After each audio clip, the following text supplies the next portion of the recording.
Yeah, they were kind of the opposite of friends here.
Remembering things I don't want to remember.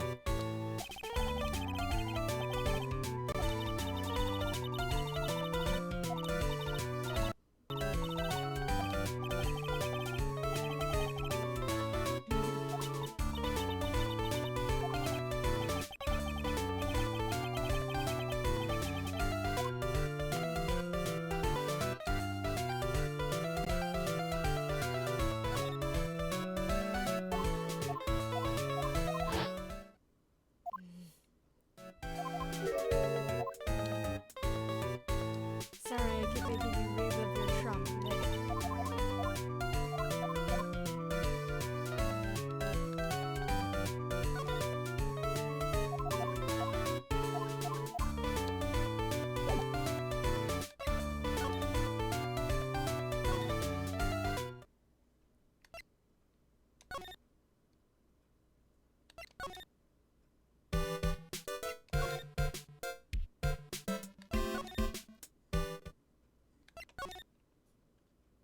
Let's see where else I could go.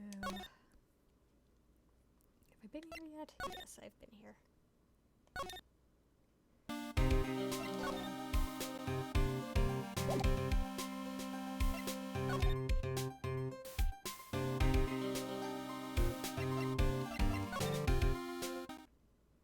Aha! Here we go.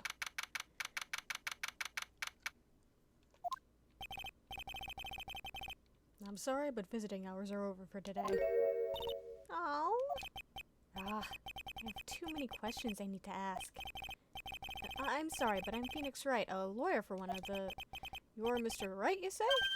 Oh, yeah, there's a message here for you. A message? Yeah, it's from Matt on Guard. Ah, here you are. What did he write? Is it something really important? I don't know.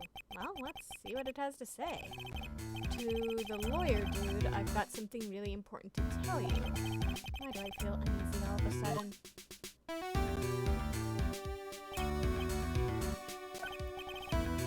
Oh, Mr. Wright. So actually, I have a favor to ask of you. I have this cat named Shu. I didn't put out a lot of food when I left the house, so he's probably pretty hungry. You think you could drop by my house and feed Shu for me, dude? My house is just a little ways down from the hotel, alright? This is terrible! Let's hurry! We have to feed his cat! I'm sure poor Shu's stomach is growling by now. Yeah, I guess. That's no jammed into a pocket. A client's request is a request. Guess I should go check up on his cat.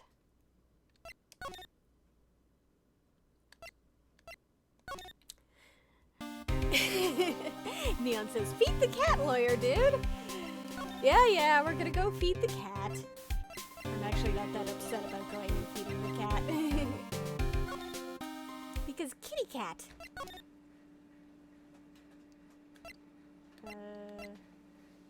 There we go.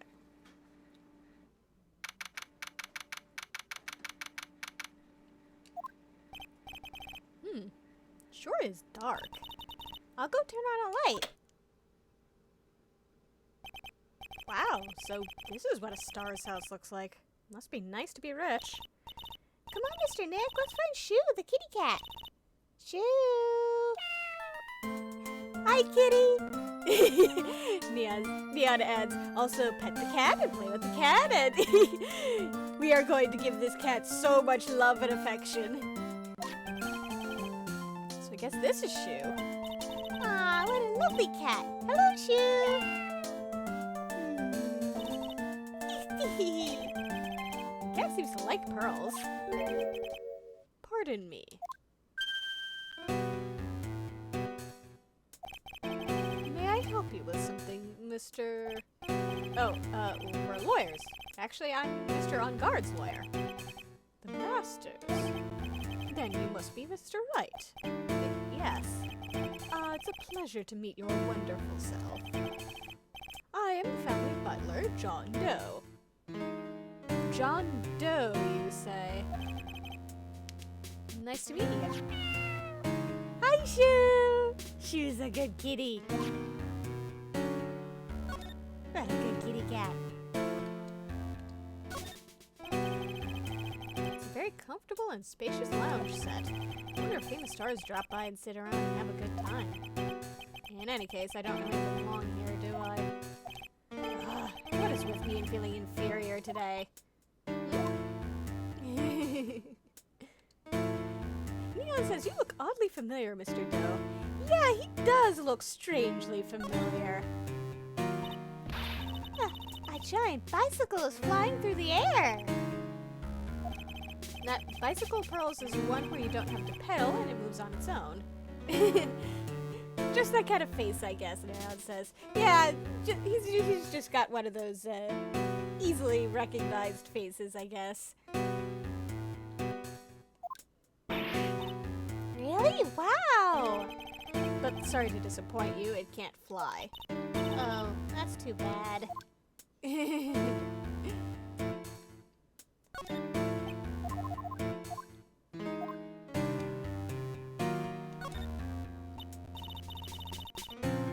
Oh, there's a giant cooking hearth here.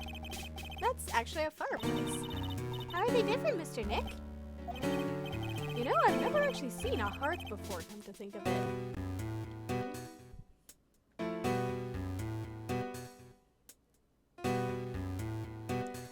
Now I'm trying to think of the difference between a cooking hearth and a fireplace. I say staring at a fireplace I have near me.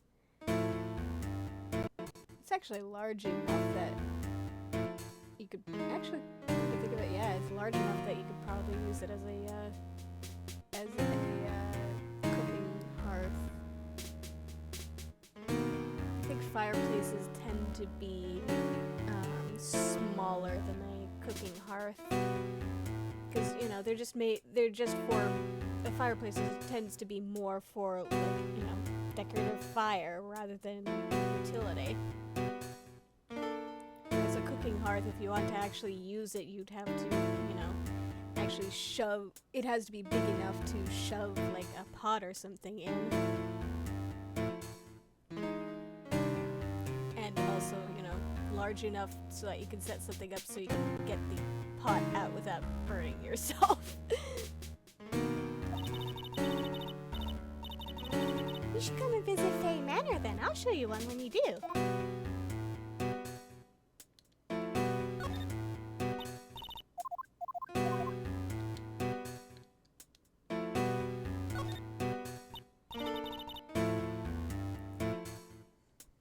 Ah, there are masks here. Yeah, that one in the middle is the Steel Samurai. The ones next to that are the Pink Princess and the Evil Magistrate. They fought many battles against the backdrop of Neo-Old Tokyo. Wow, you really know a lot about the Steel Samurai, Mr. Nick. I don't know whether to laugh or cry that I know more about that show than a kid. I imagine Phoenix has probably picked this up via osmosis thanks to Maya.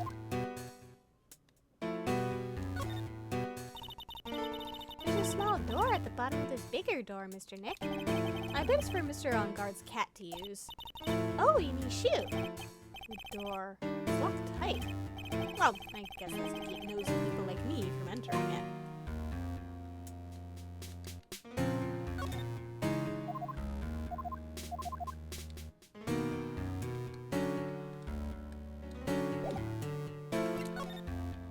Okay, let's talk to Mr. Familiar Face. You must know all sorts of things about Mr. On Guard, right? Honestly, sir, I don't believe my master is capable of such a foul deed as murder. And, anything else? Neon suggests Phoenix crawl through the cat flap. I'm not sure he'd fit. Pearls might, though. No, not especially. It is not appropriate for a lowly servant to speak of the master or his affairs. Well, typically butler-like, as it were. The butler did it. Mr. Doe, how long have you served at this residence? Neon says no. Phoenix has to crawl through the cat flap. It doesn't count unless Phoenix does it. Well, sir, I would have to say maybe about 1 year. And anything else? No, not especially. It is not appropriate for a lowly servant to speak of himself and his affairs. You know, I would have thought Mr. On Guard the kind to have a maid over a butler. Hey, now you don't know which way he swings. That's a very cute cat you've got here. It is my duty to take care of him. The master rather fancies shoe.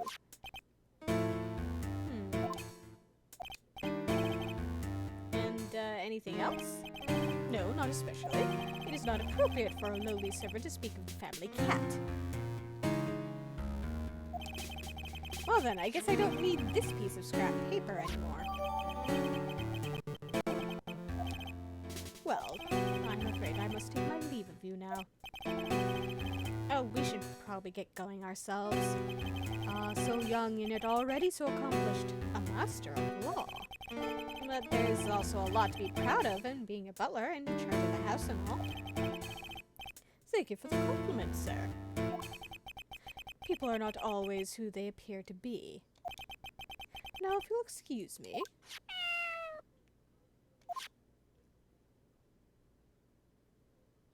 That sure wasn't ominous.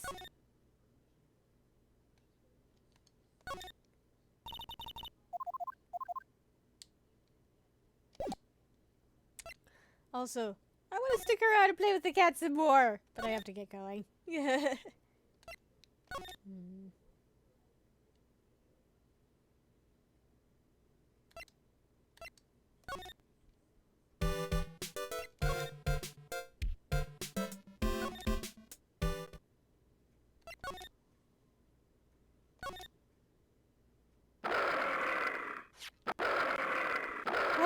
god. Okay, that actually kind of caught me off guard for a moment there. I'm Uncle Barrett. I say it's barely 8 o'clock. What is that infernal racket? It's one of the presents going off. Sounds like it's already 8 p.m. Way past your bedtime.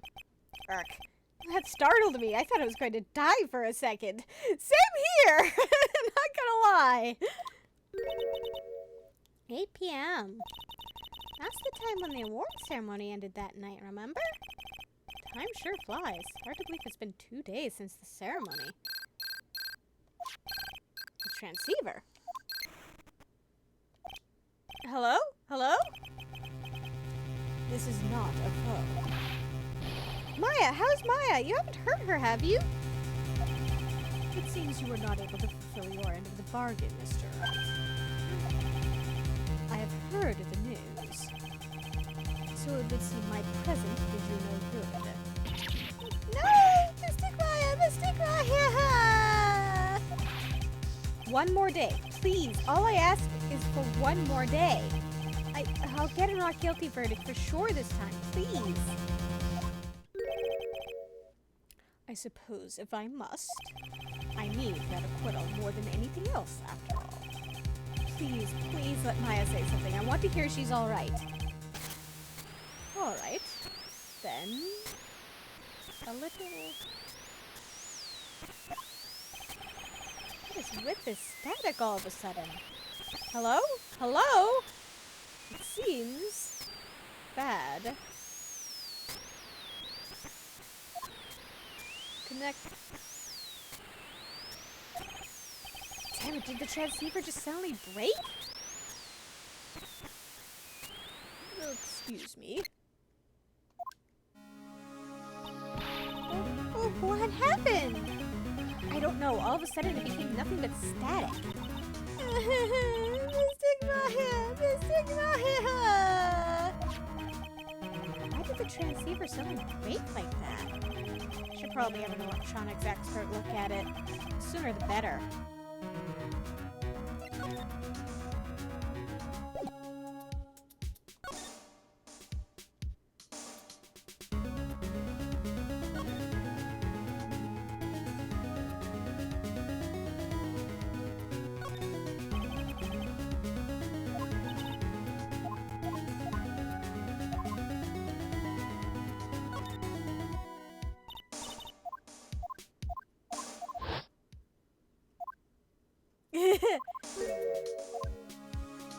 Neon wonders, are you an electronics expert, Miss Oldbag? I wouldn't bet on it.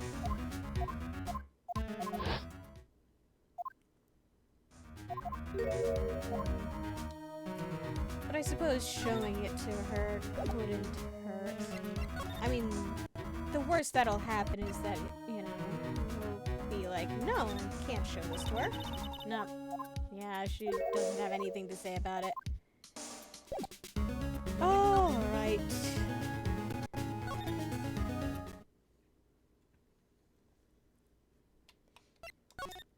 Okay.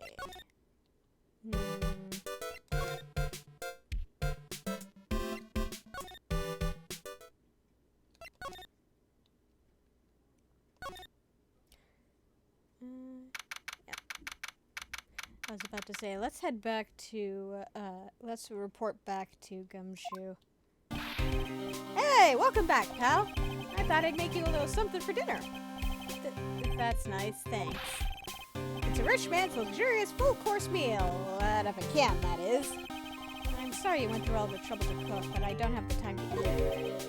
Oh, hey, you don't have a can opener here, pal. You've got to be kidding. And here I thought he had already whipped something up. Oh, I know. There's one way I know how to be helpful. Ask me about anything you want, pal. Go ahead. Well, since he's here and offering, I wonder what I should try asking him about.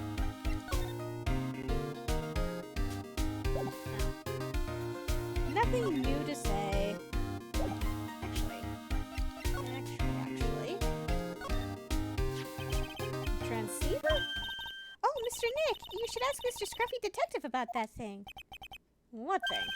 Oh, yeah, this thing just up and broke all of a sudden. broke, pal? When I was talking to the kidnapper, it just suddenly broke into static. Look, it sounded like this. I don't hear any static, pal. Huh? Maybe it fixed itself? I mean, I wouldn't put it past it, because that's just how technology be sometimes, but... That's strange. I'm sure it was making a loud static noise. Maybe what? Maybe it was electromagnetic interference, pal. Electromagnetic interference?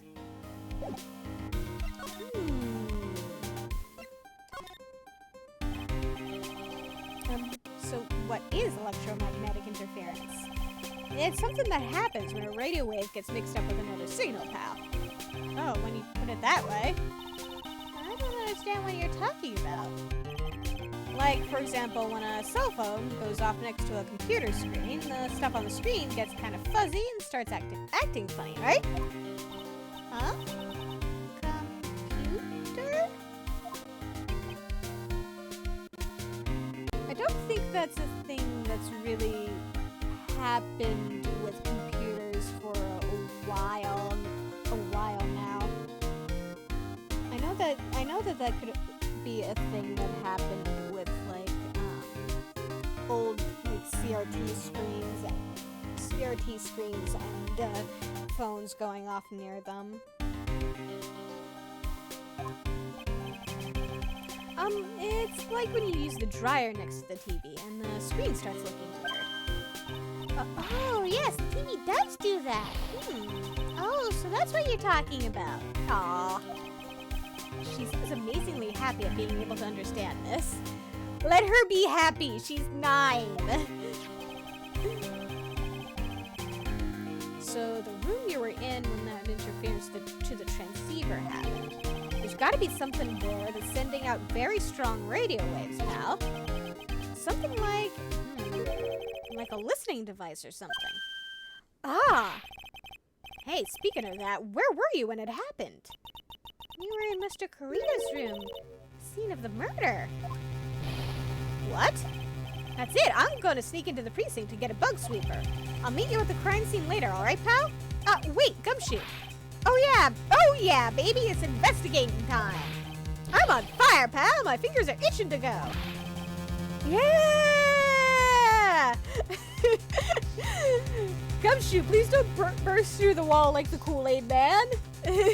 Besides, that's not the right word. That's not the right phrase. And Neon says, dun dun dun. Yes, very suspicious. We should be going too, Mr. Nick.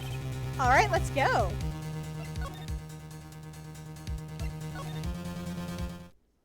Off we go, back to the scene of the crime.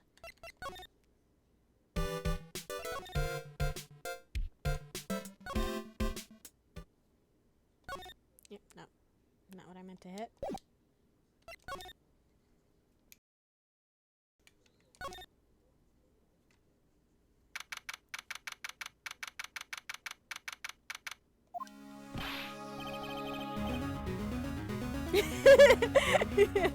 Neon says, I was going to suggest he vaulted out the window, but bursting through a wall works too.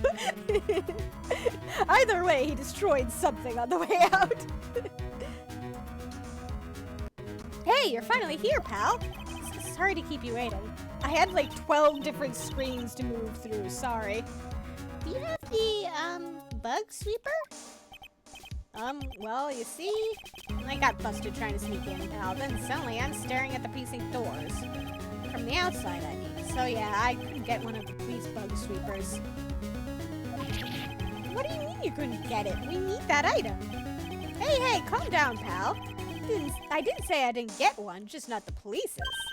Wow, so this is a bug sweeper. It looks a little broken. Hey, this was made when I was in elementary school, pal. Oh? By who? Me, of course. Ah, seeing this sure brings back memories. Hey, don't look down on it, pal. Sure, it looks a little run down, but I put my heart and soul into building this puppy here. Your heart and soul? It'll work, trust me, pal. It'll do the job. But you can't set the sensitivity, so it's going to beep at anything that gives off electromagnetic waves. Isn't it better that way? Oh! Well, anyway, since I brought it all this way, might as well give it a whirl, right, pal? I'm getting that sinking feeling again. Okay, now I'll tell you how to use this baby.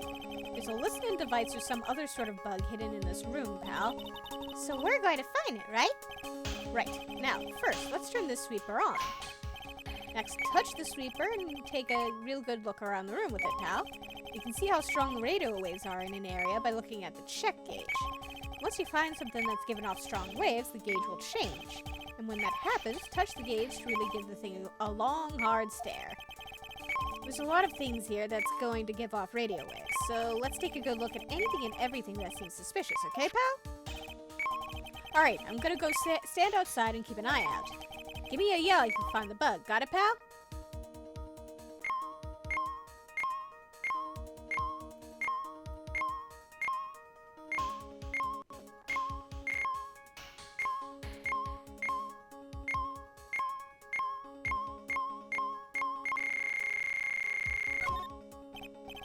Lamp? Check. Listening device? Nope. There are a lot of lamps in this room, aren't there, Mr. Nick? Yeah. And they're all on. You shouldn't do that, Mr. Nick. Don't you know that's wasteful? Ah, yeah. I'll be more conscientious from now on. Sorry. Yes, yes.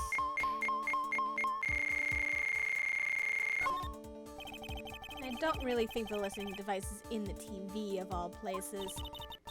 Looks like the TV was left on and it's now showing an old samurai movie. Yeah, this channel plays all sorts of international movies as well as domestic ones. You know, every time I watch one of these old movies, I always think, wow, these Japanese stars are really good at English. Yeah. When I grow up, I want to study Japanese. Aww. I should probably keep my mouth shut here and not destroy her dream. Let her learn Japanese. Come on. No, come on. God damn. Yeah.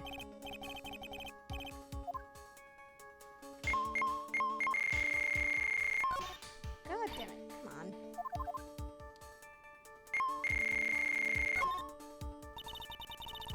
The radio's on and playing something. Oh, it's Kids Question Corner. Professor, why is the Earth round? Yes, why is it, Mr. Nick? If I'm not mistaken, it's a combination of like gravity and centrifugal force. Why don't you listen to the radio program a little more, Pearls?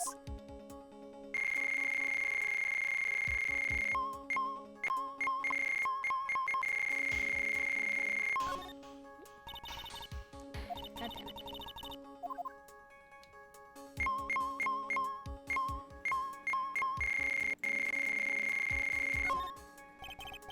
A cell phone. Nope, no bugs in here. A cell phone? What? Don't tell me you don't know what a cell phone is. I'm sorry, I've never seen one before. Now that she mentions it, my cell phone couldn't get any reception while I was staying in Korean Village. And Pearls has never lived outside of that village, so... Well, I guess I can't say it's impossible to live without one.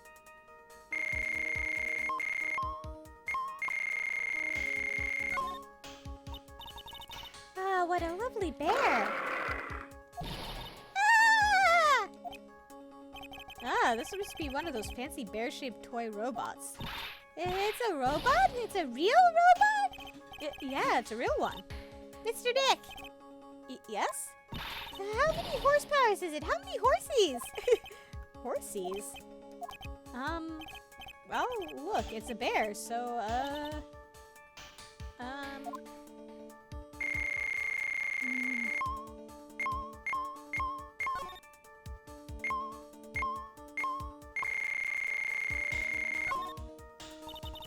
This is a refrigerator, right? I really don't think the listening device is in something like this. Because it's filled with nothing but healthy vegetable juices, right? Yeah, sure. What does that have to do with listening devices?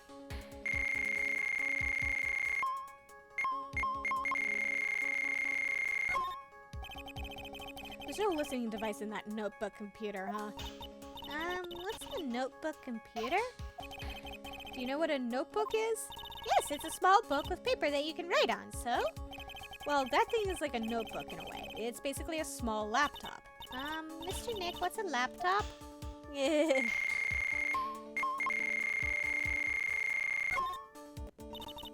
What's this? It's a small video camera. No listening device in this gizmo. Neon says that listening devices are allergic to vegetables. That's why they wouldn't be in the refrigerator.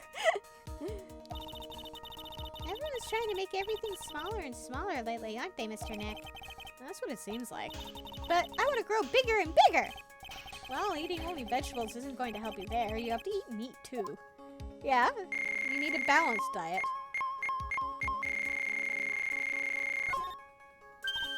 Wow, there's a really delicious loaf of bread in here. Looks like it's been on keep warm all this time since the murder. Well, Mr. Scruffy Detective always says got to keep the trail and crime scene warm. I think the keep warm in that case is a little more metaphorical.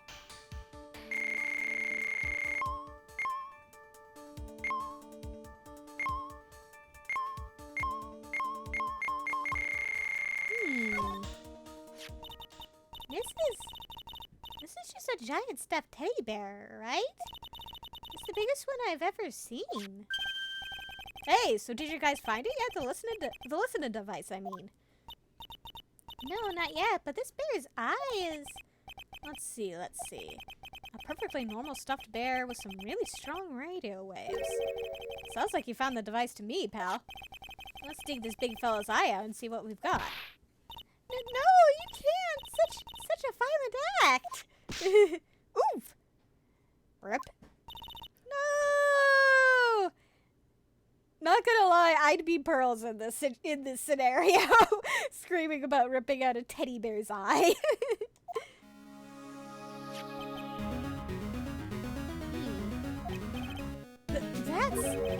It's a miniature camera, and it looks like there's more. There's a transmitter and a timer. What emitter? A transmitter, pal. Oh, is this more of that high-tech stuff? Neon says, it's fine. We'll get him a cool eye patch. Yeah, get him a nice cool eye patch. Or get him a replacement eye. I mean, he's a teddy bear. You can do that. Get him a nice cool fake eye. So this teeny thing is a camera? Yep, it's a pinhole CCD camera, pal. It's a small, high-grade video camera, mostly used in security systems. So it's a video camera. It runs on a battery, which comes with it in a set. Neon likes the idea of giving it a cool replacement eye. But there's no videotape in this camera. This is only the camera part here, pal. The tape recorder with the tape inside it is somewhere else. Somewhere else? The footage is changed into radio waves, and then it's sent to that recorder. So it's sort of like a TV broadcast, isn't it? Hey, you're right.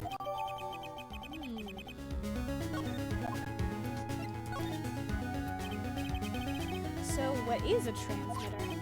It's a device that sends footage the camera took to a specific destination. It's like a video version of a listening device, pal. It looks like it's attached to a small clock-like thing. Oh, that's a timer, pal. You can set it to turn the camera on and record at a certain time with it. You can set it for a certain time? Yep. Let's see. This looks like it was set to start at 8 p.m. and go for 1 hour. 8 p.m.? That was the time the award ceremony ended. There's no date set, so it's been recording every night, I'd guess. Mr. Detective, how long has this bear been here? I'm pretty sure it's been here since the night of the murder. Then maybe... Maybe this camera caught the murder on tape. What? And if you think about the angle the bear is at, it's bound to have a clear shot of the whole crime, pal.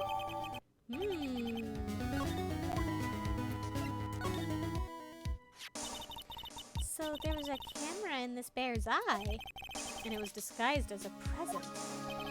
And I'm sure it was here on the night of the murder, pal. It's pretty big, so it stands out pretty well in my mind. But who gave Mr. Correa this present? I don't know, pal.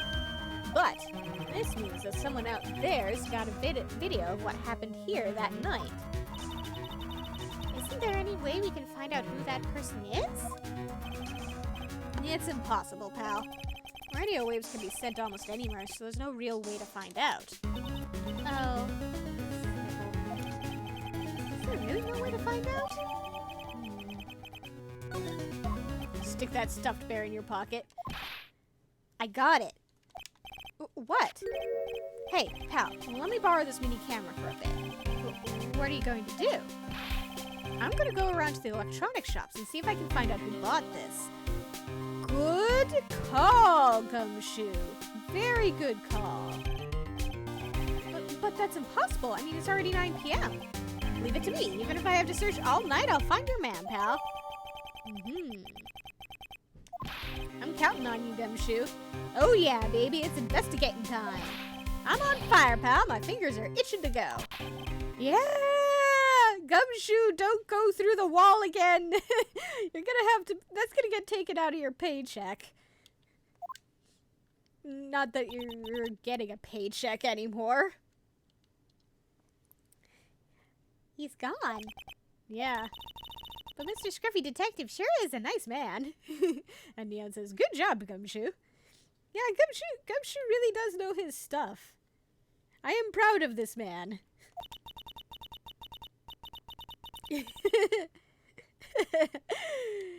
They can't dock his pay if they can't catch him, pal. He's pushing himself so hard, all for Mr. Maya's sake. You always manage to do things in the most ineffective ways. Ack! You'll have to excuse me. I heard your conversation just now. Edgeworth, what are you doing here? A rescue team has been created and deployed. I can't say I'm optimistic, but we have to move forward one step at a time. I see. Thanks. Don't thank me yet. We still have to find her. So, there's a spy camera hidden inside the stuffed animal, huh? You're one lucky man, right? Do you know this stuffed bear, little girl? I have no idea. Of course not.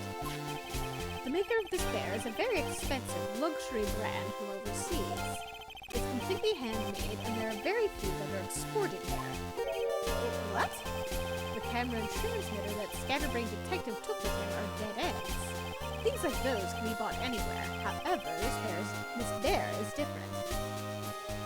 Hey, come on, Edgeworth, don't knock it. Don't knock Gumshoe's detective work.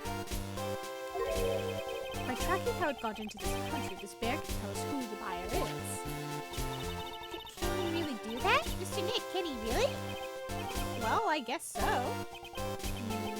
9 p.m. I think I can still make it in time. I'll be taking this for now. I'm sure you have other things you have to do. Now he's just sticking it in his pocket. Yeah, Neon Point said, "Aw, Gumshoe's helping Edgy. Yeah, come on, Edgy. Stop being mean to him.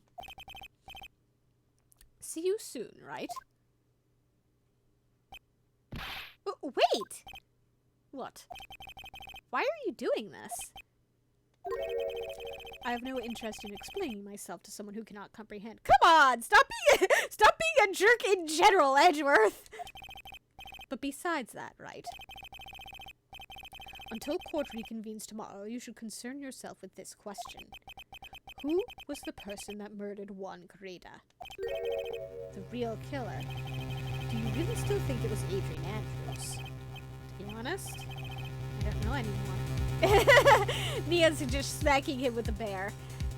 Yeah, come on, just grab a teddy bear and slap him upside the head.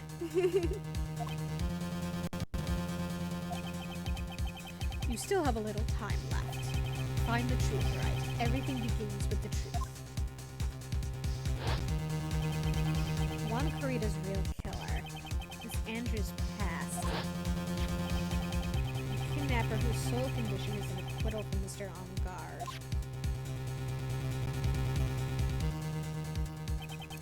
And this card, Shelly the Killer.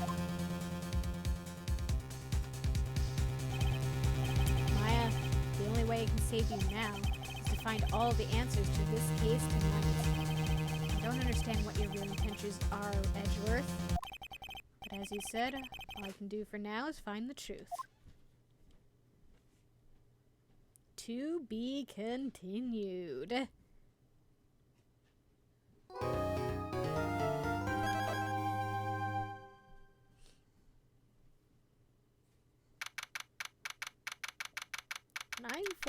p.m. It's past 9 p.m. already, isn't it? I wonder if Mr. Edgeworth has already found Mystic Maya. These things take time. I'd say probably not. The police are professionals, Pearls. They'll find her, so don't you worry. And if we can win a not guilty verdict tomorrow, then everything will be okay. You're right.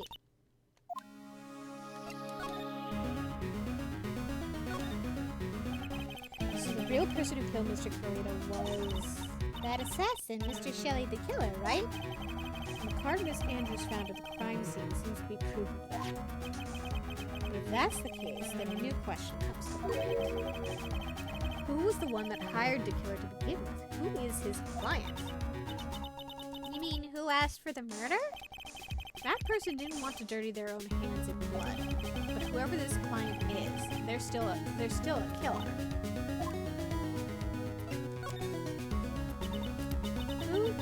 Who could have hired the assassin?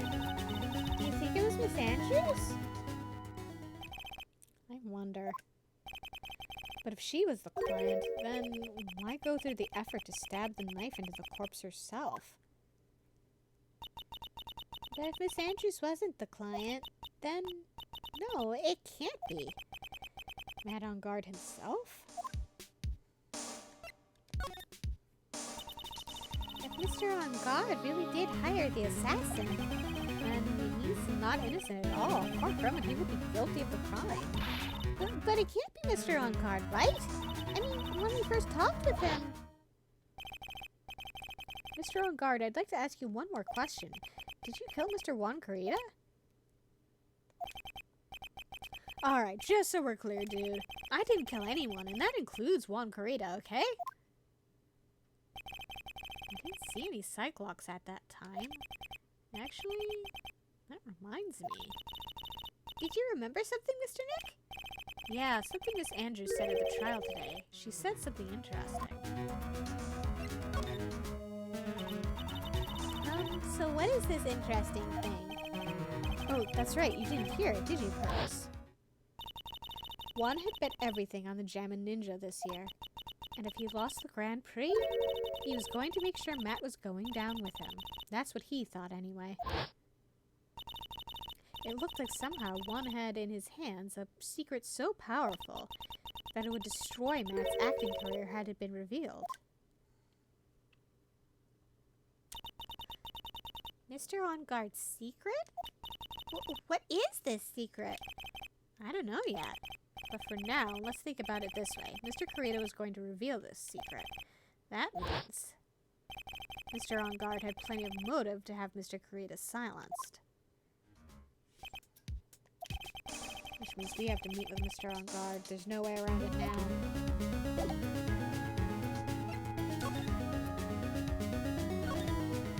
We have to meet with him, but will we be able to? Wow, it's really getting late, isn't it, Mr. Nick? Yes, we've been over this. Yeah, it's past 9 p.m. We've been over this! But we still have some things to prepare for tomorrow's trial. There's still the matter of this secret Mr. Carita held about Mr. On Guard and Miss Andrews' real intentions. These are two things I must know tonight. But aren't visiting hours over at the detention center? I'm sure we'll think of something, Pearls. Don't you worry.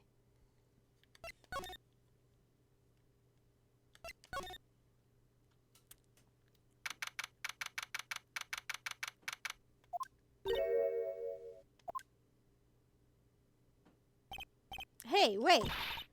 What is it, whippersnapper? All I know is nothing that has anything to do with you is ever good. Like just now, I was handed this strange device for who knows what reason. And I was told to use it to search the whole hotel. That's the bug sweeper, isn't it? The one Gumshoe made. I don't know, and frankly, I don't care, but the request came from Edgy Poo, so... Edgeworth? And he said... If you feel angry, direct your anger at that unsophisticated lawyer. So, I'm going to feel free to direct all my anger towards you! God damn it, Edgeworth! Ugh. Gee, thanks a bundle, Edgeworth. What a pal you are.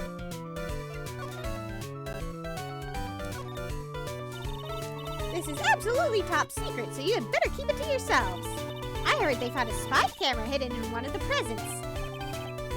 Very interesting.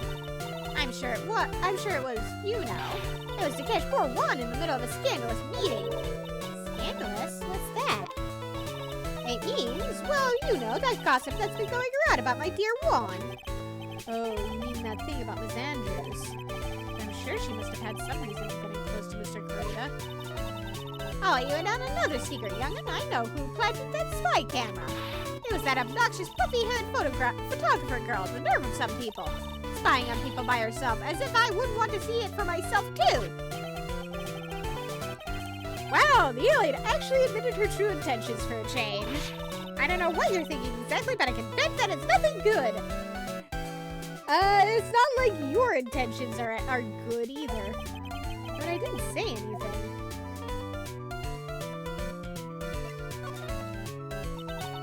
So you want to know about Juan and that manager, right?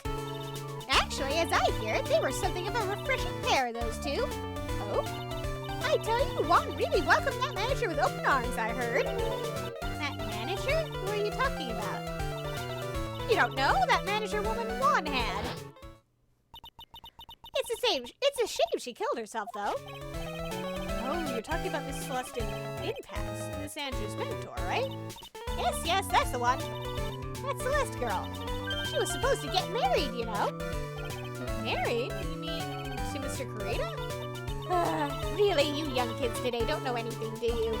That girl Celeste killed herself 3 days after her marriage announcement. 3 days after her marriage announcement? What in the... Wow, talk about bad timing.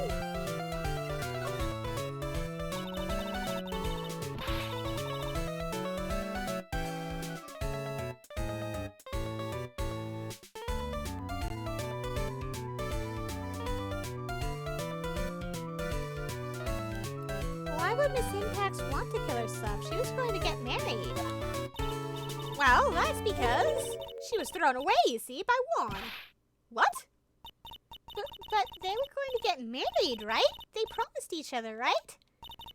They held a grand announcement session, but 3 days later, Juan suddenly canceled their marriage.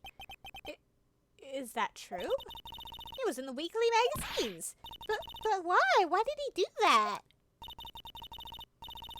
That was not in the magazines, unfortunately. I see. That night after Juan called off the wedding, that manager, Celeste, killed herself. Oh, terrible. I wonder what happened between those two. That's a big question, huh?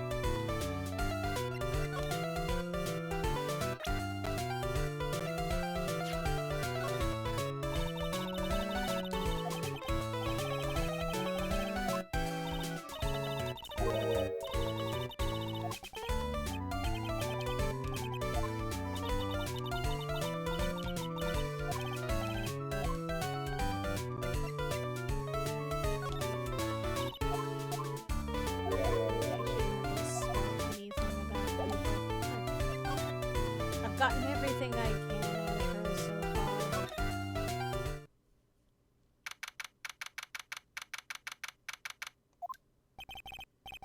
On that night, there must have been at least a few hundred people here. I guess the police are done with their questioning and investigating. It looks like things here in the lobby have finally calmed down.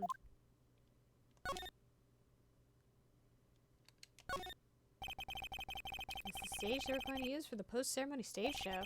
After the show, there was supposed to be a press conference, but with that press conference, it was really the victim, Juan Corita, trying to disclose something about Mr. On Guard. But they're both heroes. Why would they do something so unheroic? They may look like heroes on the outside, but on the inside, they're only human.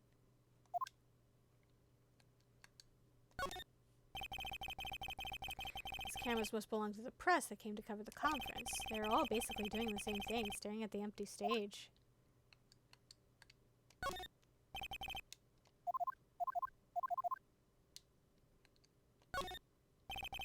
A lobby with a grand staircase always feels enormous. When the murder happened, it was a buzz with people running back and forth. But now, since things have quieted down, it actually feels more eerie than before.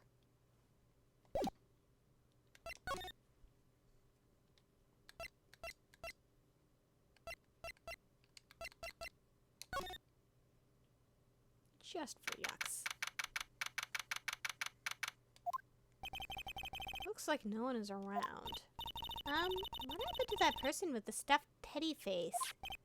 Oh, she was meaning that butler with the stitches in his face. Shoo! Hi, Shoo! Oh, there you are. I guess you're still awake, huh, Shoo? Okay, time to go play with the kitty for a bit. Come on, let's play. I wonder if that butler, Mr. Doe, is already asleep or not.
Playing with the cat. Time to go somewhere else. Playing with the cat and listening to that rocking music. That was some nice background music.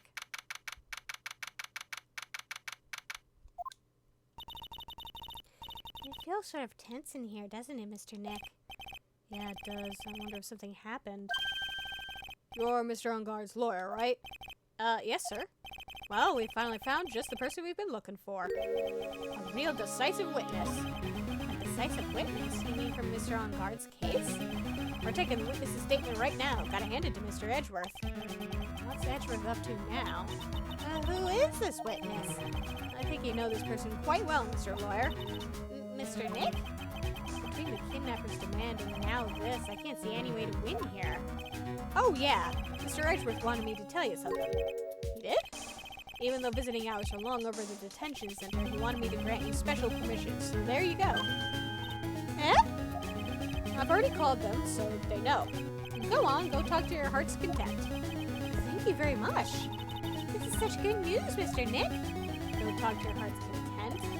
It sounds like the police are pretty sure they have tomorrow's trial in the bag. Still, thank you very much. Thank you very much, Mr. Edgeworth.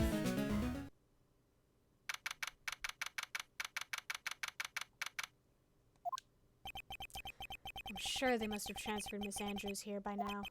So that means that both Mr. Ungard and Miss Andrews are in this detention center. Now then, whose story do I want to hear?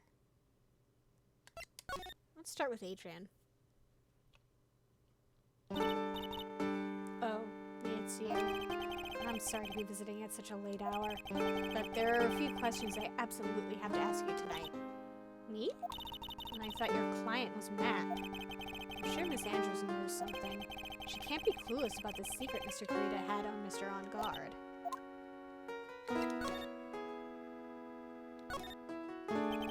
I'd like to ask you about Matt On Guard, if you don't mind. Mr. Wright, you still don't know, do you? The real him, I mean. You seem to bear a lot of resentment towards Mr. On Guard. And if that's the case, then why did you become his manager? And why would you become intimate with his rival? That has nothing to do with this case. Nothing. About Miss Celestine Pax. I had finally put her death behind me, and now, thanks to you, it's all come back to the surface. I'm sorry. Yes, I was shocked by her suicide, and it's true that when I heard the rumor that Juan was the one who had hidden her suicide note, I began to draw close to him. I wanted to get her suicide note back and to burn it. You wanted to burn it? But why? I didn't want it to spread like just another piece of gossip. But I never had held any murderous intent towards Juan. I would never do something so stupid. Suicide note, huh? I wonder what it said. Why did you try to frame Mr. On Guard? That's simple. Because he's the killer, that's why. Isn't it the duty of every good citizen to inform the police? But there had to be another way. The police are excellent at doing their jobs, so they'd figure it out, right? Yes, they're so good that they couldn't figure out the real truth behind Celeste's death. Miss Andrews. Well, I know you're not the type of person to do something without a reason, so please, tell me why you did what you did. Revenge. Huh? Did you say something just now?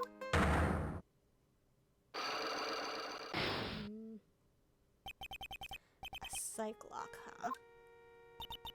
Don't you understand yet? You're not my lawyer. To be honest, you're more like my enemy. But I'm sure I just heard Miss Andrews say revenge.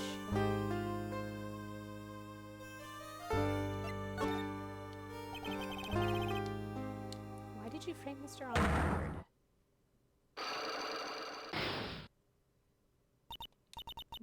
I wonder why. I don't really know myself. When I realized what I was doing, I had already stabbed the knife into the body. I'm almost sure that just now, Miss Andrews muttered revenge to herself.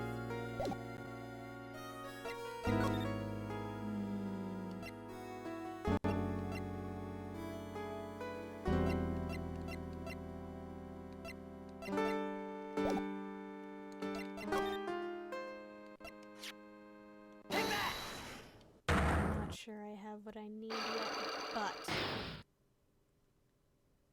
I'm gonna take a look. I can back out if I get there. Can you please tell me why you framed Mr. On Guard for the murder? I've already told you countless times. It's because I thought Matt was the killer. No, that's not it. I know you have a personal reason to dislike Mr. On Guard. Miss Andrews, you may think I didn't hear it, but I know you said something earlier. You said revenge. So you were saying I was taking my revenge out on Matt, and that's why? What an absurd idea. I don't have anything I want to take revenge for. Miss Andrews, a woman who lives by being dependent on another person. There is something or someone in her past that would make her take revenge. Ouch. I am low on health.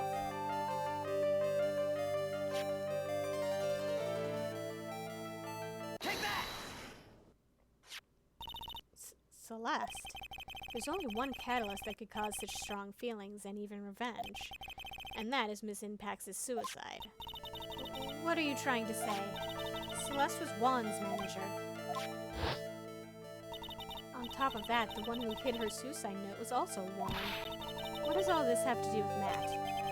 You're right. You haven't mentioned him yet. But for you to hate Mr. On Guard, it would mean that he must have had some relation to Miss Impax and her suicide. Can you explain to me this relation between Celeste and Matt?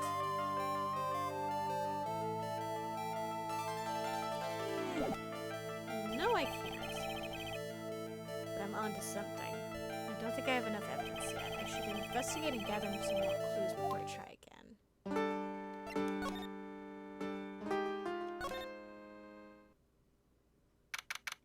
Retreat for now.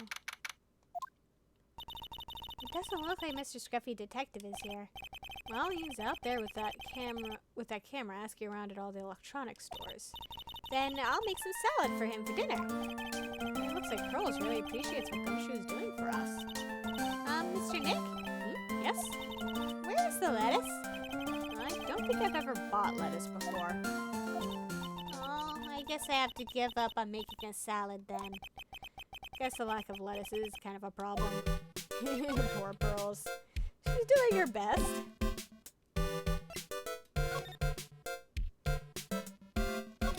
Can I switch? Now then, whose story do I want to hear? Here we go. Let's talk to Matt now. Dude, it's Mr. Wright! I hope you can get me off the hook tomorrow. I'm counting on you. I hope so too. Edward just dropped a bombshell on me and said that Juan Carreta was killed by an assassin, and that assassin's client is this man, Matt on guard. What's wrong? Mr. On guard, there's something I must know with 100% certainty. You seem kind of different. You're totally not like your usual lawyer dude self.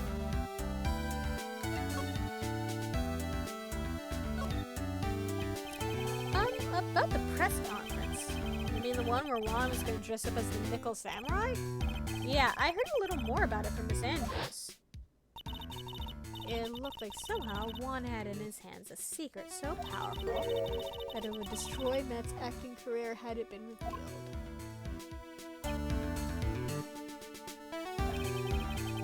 Could you please fill me in on what the secret is, please?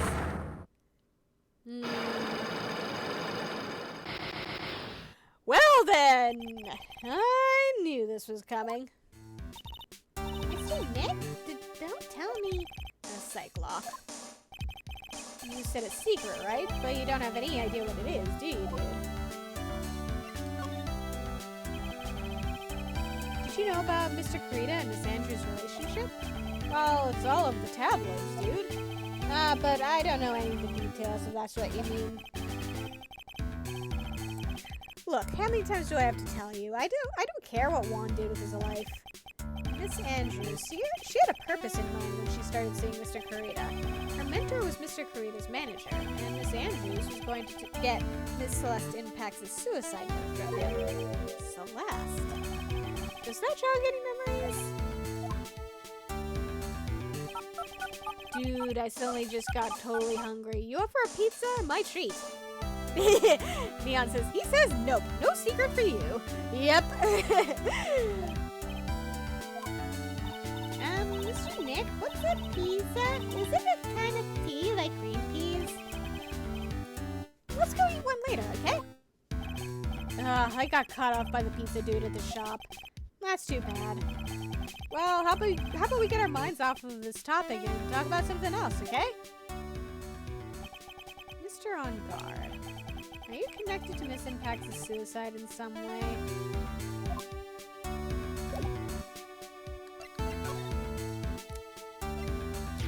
Let's see what kind of progress we can make so far.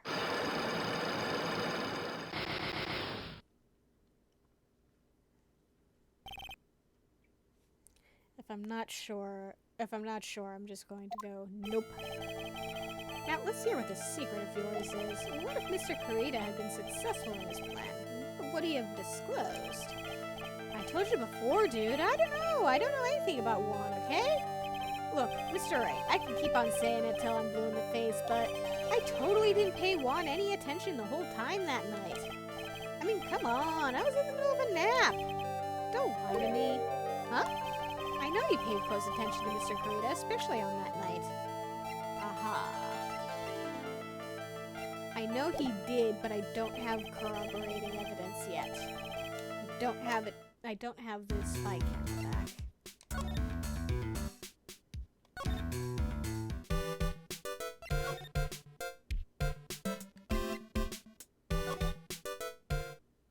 Aha!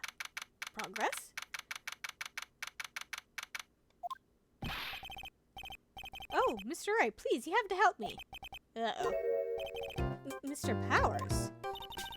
What happened? Why are you here? See, I got roped into this somehow.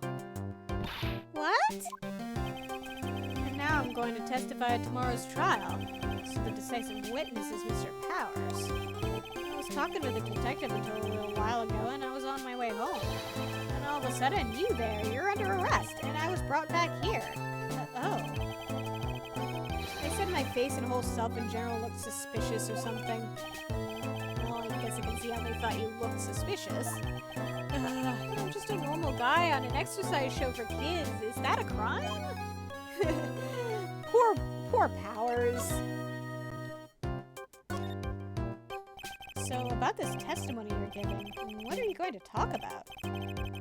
I really don't know yet. But it sounds like I saw something pretty important from what they tell me. You saw something important? What was it? Neon says Mr. Powers is so sweet. He really is! Honestly, I think he looks sort of like a big lion. Well, the detective told me not to talk about it. You can't tell anyone, and especially not that lawyer, he said. Who do you think is that lawyer the detective was talking about? I'm going to take a wild guess and say it's me. Yeah, you got it. Mr. Nick? Neon agrees that he looks like a big lion. Mr. Kamaya and myself are your only two allies in this whole world, but it's alright. Ouch, I don't really have a lot of friends, do I? I mean, technically Edgeworth is on your side. It's just that you haven't really come together yet. This is going to do a lot of damage to Matt, you know, because he's got that refreshing like a spring breeze image going. But what is he really like? Well, let's see. Matt's always been kind of a player with women. He'd never really turn a pretty face away, if you know what I mean. He'd always say it's just a game to justify himself. What? How horrible! That's unforgivable! Ow! Sorry, didn't mean to offend you. But, you know, he said once that there's only one person in the world who won't swoon over me. One person who wouldn't swoon over him? His manager, you know? Miss Adrian Andrews. Why is Mr. Powers suddenly looking kind of energetic? You see, I'm actually a sucker for gossip. I mean, celebrities in their world have this dazzling sort of image, right? A dazzling sort of image? But aren't you a part of that dazzle, Mr. Powers? Nah, I'm more of a hairy, sweaty, smelly, brutish kind of guy, you see. Come on, don't sell yourself short. But it's okay, really. I get to hear plenty of gossip about a lot of the other stars around me as things happen. Well, that's true. Oh, hey, so did you hear about this yet? About Miss Andrews' mentor and her suicide? You mean Miss Intax? We heard something about how her wedding was canceled. Yeah, that's what I'm talking about. I thought about it a little the other day, about that mysterious death. Hey, Mr. Wright, why don't you ask me about that? Go on, go ahead. Mr. Powers is so charged up, his skin is practically glowing with electricity. Okay, let me ask about it then. Hey, so have you heard this? Celeste left a suicide note. And they say that Juan went and hid it. We heard about that in court today. But there wasn't any actual proof that she had left a note. Well, this is what I think. I think that something bad was written on that note. Something bad for Juan, that is. Something bad for Mr. Kurita? Why do you figure so? Well, before she died, Celeste talked with a few of her friends. And she said, it looks like I may have been caught by an insidious man. An insidious man? She knew Mr. Kurita by that? Well, there's no one else that fits the bill, right? And that would be reason enough for him to hide the suicide note. I see. Well, that's some good info. Thank you. You're welcome. Mr. On guard and Miss Andrews. They're both at the detention center right now.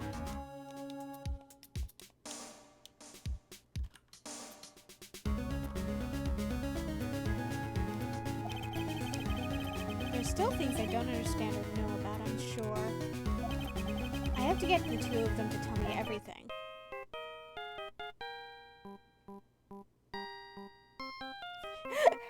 Wow, Well, that's a jarring mood change. Mr. Nick, your phone. Hey, that's the Steel Samurai theme song, isn't it? I don't like the sound of this ringtone right now. It sounds kind of ominous.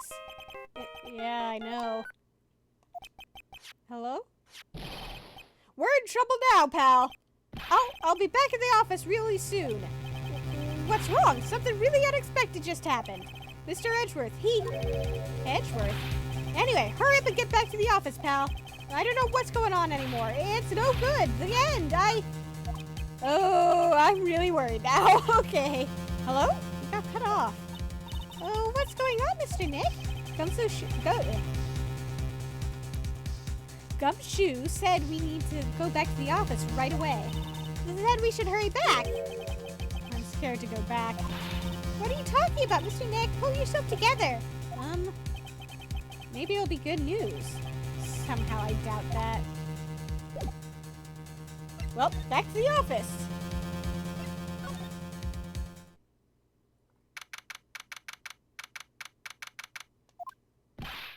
Hey, pal. Mr. Edgeworth's already back. Well, what happened? We got him. We know who bought that spy camera. Ed? This quickly? And this bear is what gave them away, pal.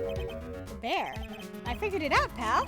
I figured that we should have been looking into the bear instead of the camera. Wasn't that Mr. Edgeworth that figured? Shh, Pearls. And? Go on. There's only one person who bought one of those bears who's related to this crime. Well, who is it? Who would be so rude as to spy on another person in their room? Matt on guard. Huh? Matt on guard, your client, that's who, pal. And here I thought things couldn't get any worse. Oh, but that makes perfect sense. Of course you'd want to see it. Are you sure you heard right? That the person who bought this bear was... I heard it from the department store clerk, pal. Come on. This is the credit card receipt for the purchase. It's for $3,800, pal. That's an exact match to the price of that stuffed bear. A receipt? That's all you have? Nah, it's not just the receipt, pal. The store clerk said so himself. He told me, I'm sure I sold the bear to Mr. On Guard. I mean, the clerk even got Mr. On Guard's autograph out of it, pal. So I'm sure the person that bought the stuffed bear was Mr. On Guard himself. Well, shit. My sight is failing me. This can't be.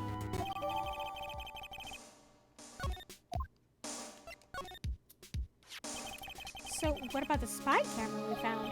Ah, that was a dead end, pal. I mean, you can get this kind of thing from anywhere. But for now, I guess I can give these back to you for you to file away into evidence. Spy camera transmitter and stuffed bear refiled into the court record. I know you don't want to give up, pal. I never thought... I didn't think it was possible. The person who put the spy camera in Juan Carita's room was Matt On Guard. Why would Mr. On Guard do something like this? I bet it was to catch Miss Andrews and Mr. Carita in one of their rendezvous. My bet is not good enough for me. I have to know the absolute truth behind this camera. Are you gonna see him? Mr. On Guard, I mean. Yes. I'm scared, Mr. Nick. I wonder what we will find out next. I'm scared myself, but I have to put on a good face for Pearls. Matt On Guard, what in the world have you done? Well then. Time to go talk to Matt.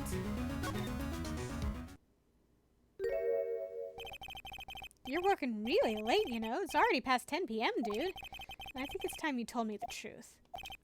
Relax. Don't you know that ignorance is bliss? But if you really want to know, let's talk.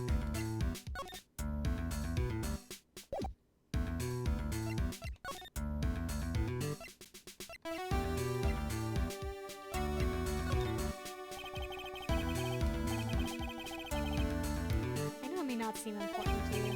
Well, if it's not important, then I'd rather be in bed.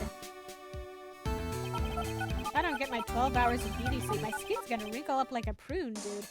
12 hours?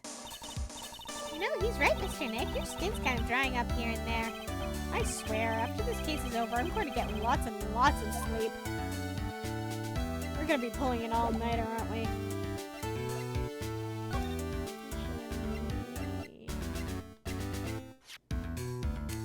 Proof on guard bought a stuffed bear identical to one in evidence. Okay. Spy camera.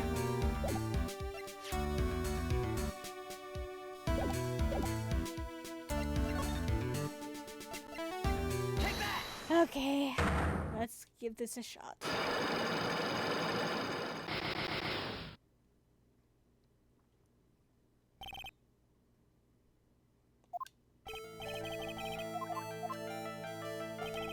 Totally didn't pay one any attention the whole night. Okay.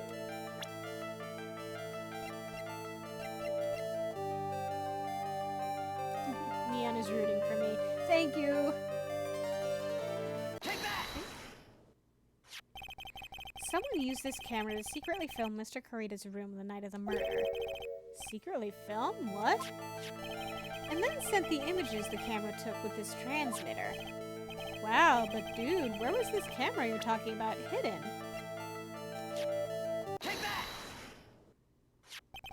The spy camera was hidden in this bear's eye.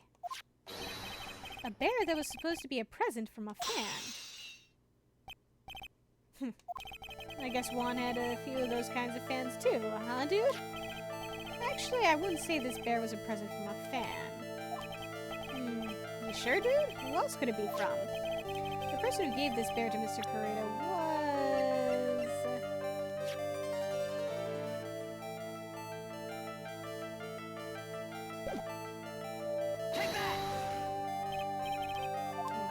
No. Okay. I wanted...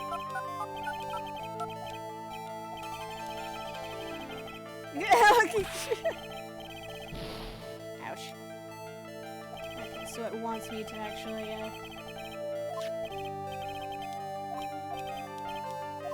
who could it be from? Okay, so it wants me to actually implicate him. Mr. On Guard, don't you know this bear from somewhere? I don't think I've ever met Mr. Bear before, dude. Aw, but he says he knows you! How could you forget such a great friend?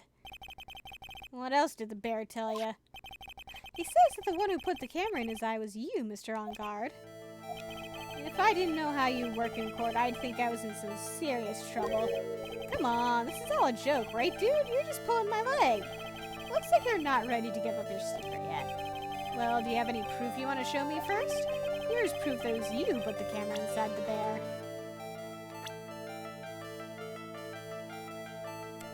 Oh, this is getting dicey. I have here one credit card receipt, Mr. On Guard. It's from when you bought that stuffed bear. Dude, all you can tell from this is that I spent $3,800. I go to that department store all the time, okay?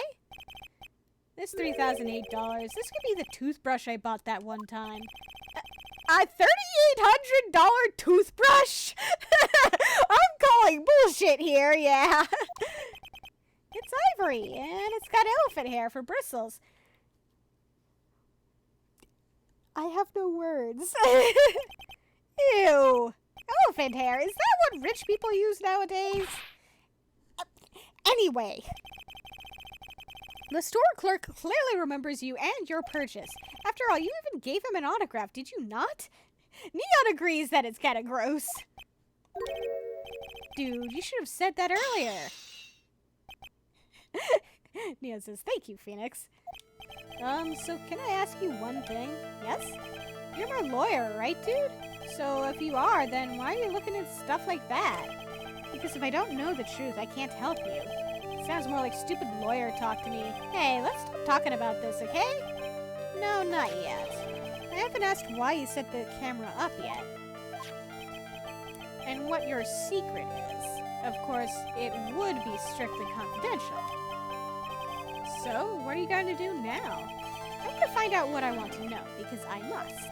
The reason you hid this camera in Mr. Kurita's room and filmed it in secret is...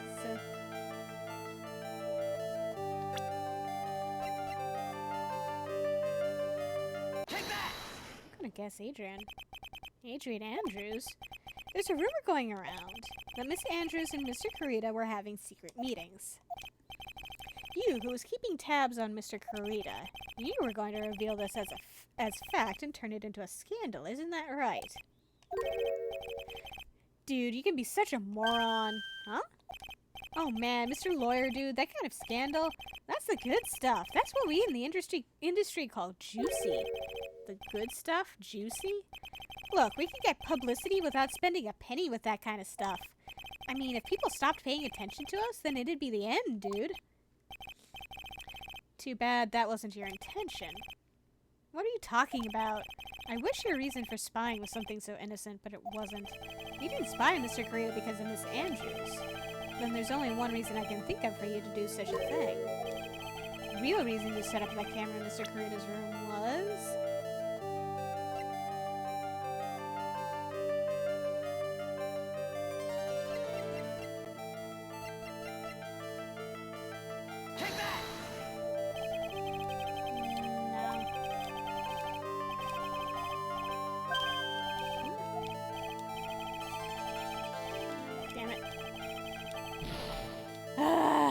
Okay, how much am I going to have to redo?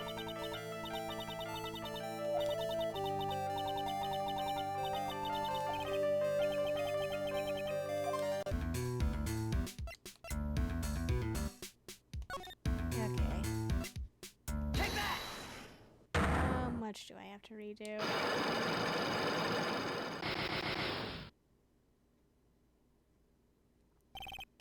Where am I starting from and how much do I have to do?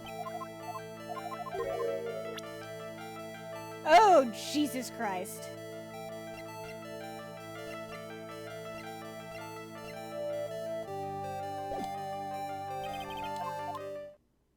Let me back off for a moment. Ouch! I'm hanging on by a thread.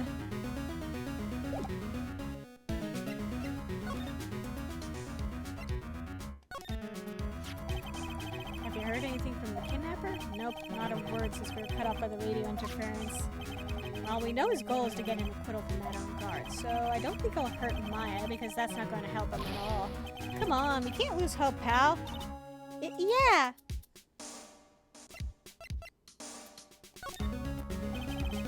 That on guard. What was he thinking? You mean setting the spy camera up in the victim's room? Yeah, and it was recording at the time of the murder too, pal. Don't you find that just a tad suspicious? It doesn't sound like a coincidence to me. I mean, don't mind me. I didn't mean it that way, pal. Then what way did you mean it?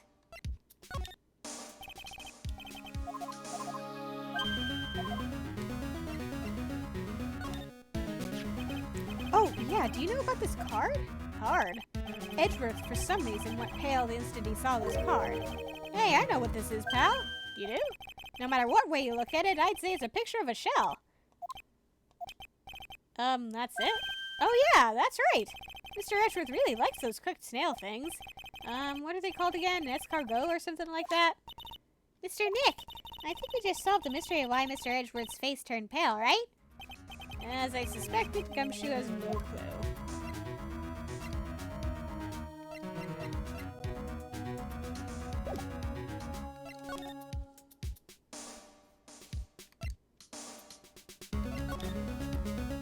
I'm wondering just to be sure.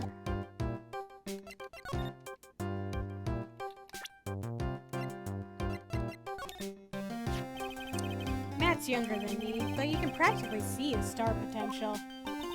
His star potential? I got his autograph the other day. Feels kind of wrong now, doesn't it? I don't care what people say. Matt didn't kill Juan. I know he didn't. Hey, that's Miss Andrews. She's Matt's manager. Actually, I was interested in her for a little bit. Just a little. So Mr. Powers likes this type of woman. What do you know about Miss Andrews? Well, see, here's the thing. I don't really know her, you know? If you're interested, I can give you a little bit of the details. He's so happy he looks like a lion that's just found his next meal.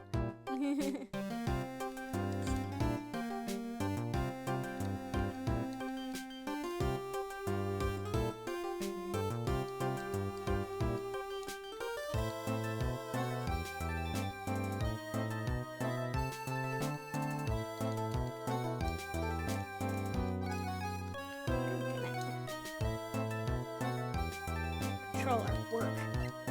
Thank you. Come on. I said work. Work, damn it.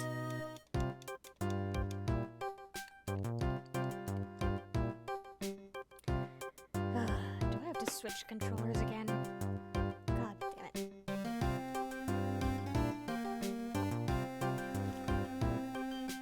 I mean, I could probably use my keyboard, but that just feels less comfortable to me.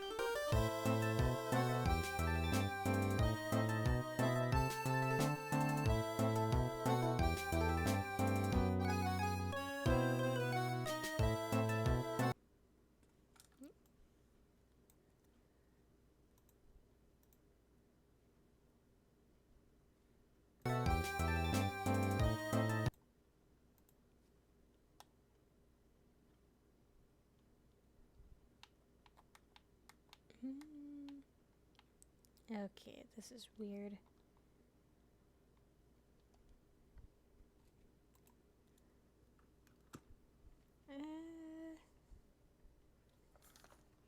Okay. Now I'm not sure that the problem is the... I don't think the problem is the controller now. Let me switch ports. Let's see if that does anything.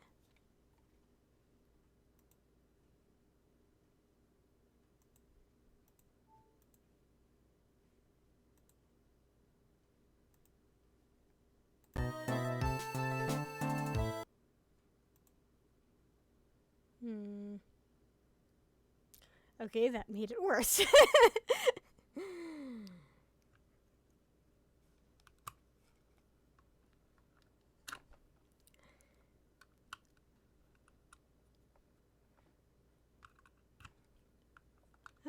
Technical difficulties in the middle of a stream. How fun.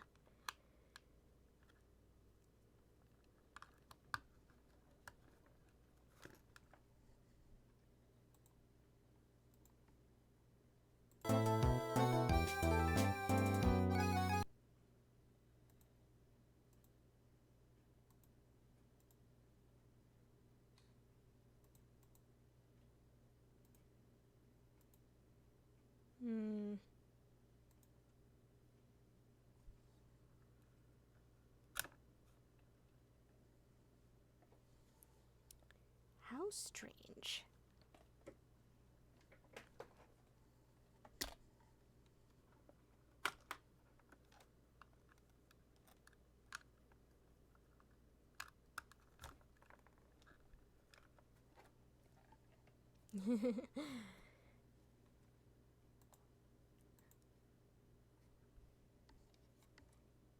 Yeah.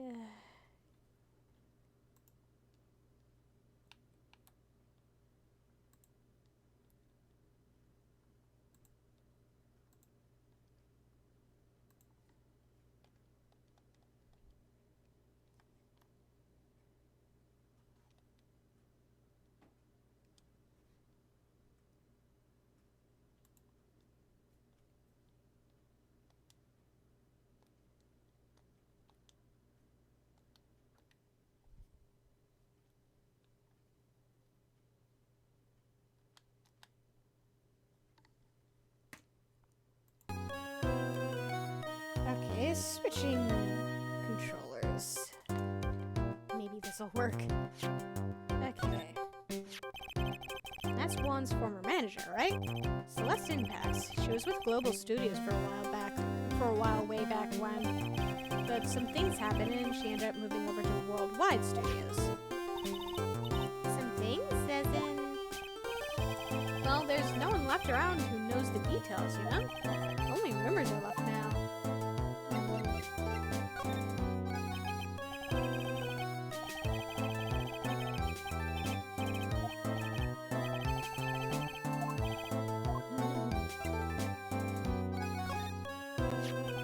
He debuted around the same time as Matt and everything, you know? Really? It started out small. First it was singing contests, then swimming competitions. Then it was bowling tournaments, and then it was who could throw the best New Year's parties. Mom was always trying to one-up Matt. But lately, those two were escalating to more and more dangerous things. I thought that no good would come of it all, so I began to worry. Too bad Juan's story ended so soon.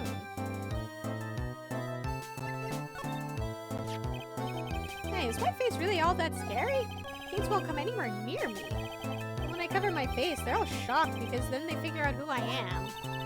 I think your face makes you look like a very kind person. Aw, Mr. Powers is getting teary-eyed. Pearl is such a sweetheart and I love her.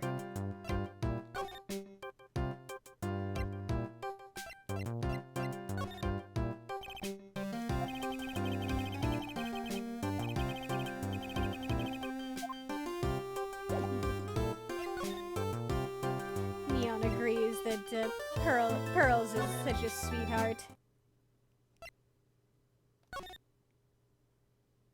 Here we go. Is he back yet? No.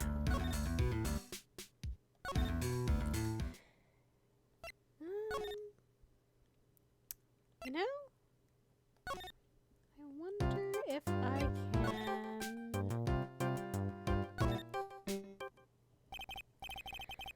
Aha.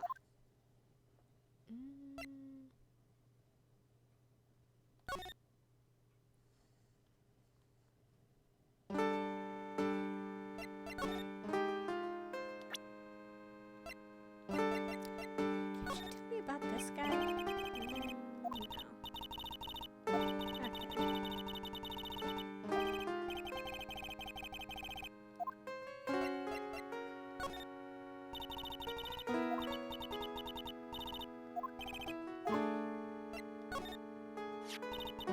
Celeste was my mentor. She was a strong woman. She wouldn't kill herself over any old trifling matter. So, you have some ideas of why she killed herself? Yes, I suppose. Miss Andrews? Now things have come to this. I have nothing left to say about that man. Not one word. He's a very prideful man, or rather was. He absolutely had to compete with Matt in everything, no matter what it was. He really was such an idiot. Miss Andrews? Well, I guess maybe all stars are like that, never giving any thought to other people's feelings. And that's Mr. Will Powers. He's an actor contracted with Global Studios. He's a very nice man, a man with a good heart. But that's all he is and ever will be. Irk, what a horrible thing to say. Society doesn't care about genuinely nice people, Mr. Wright.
Go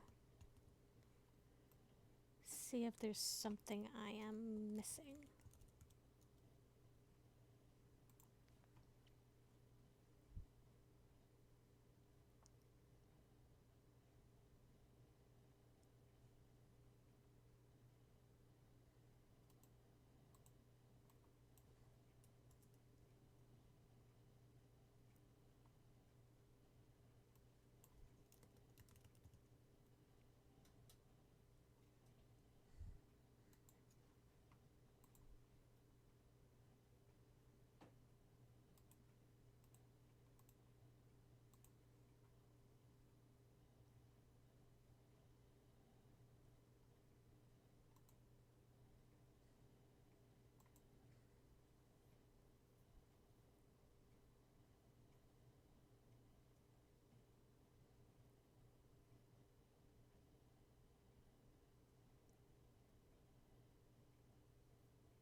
I said as much earlier, didn't I?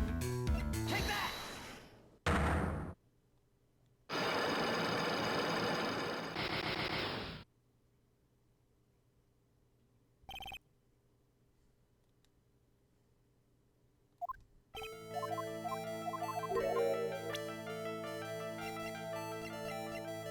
Take that! Take that!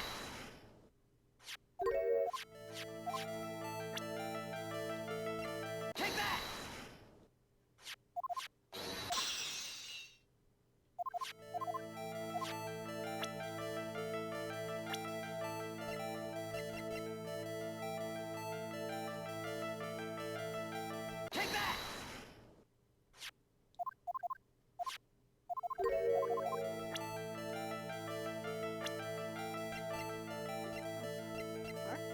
Take that!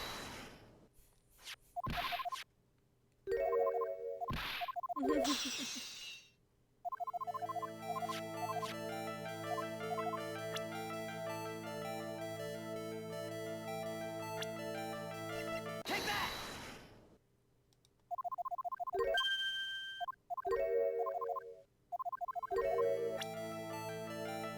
Okay. So I was Take that! one off. What is this card? Maybe he doesn't know about this card. This is a certain man's calling card. The man's name is Shelly the Killer, and I'm sure you know of him, don't you? Shelly the Killer? That's ridiculous. Why would I know some shady scumbag like him? You really don't know him, then why are you acting so jumpy all of a sudden? This is it. I'm finally starting to get to the truth. I can't afford to make any more mistakes now. I really can't! Mr. Matt on Guard. I know why you know Mr. the Killer. It's because...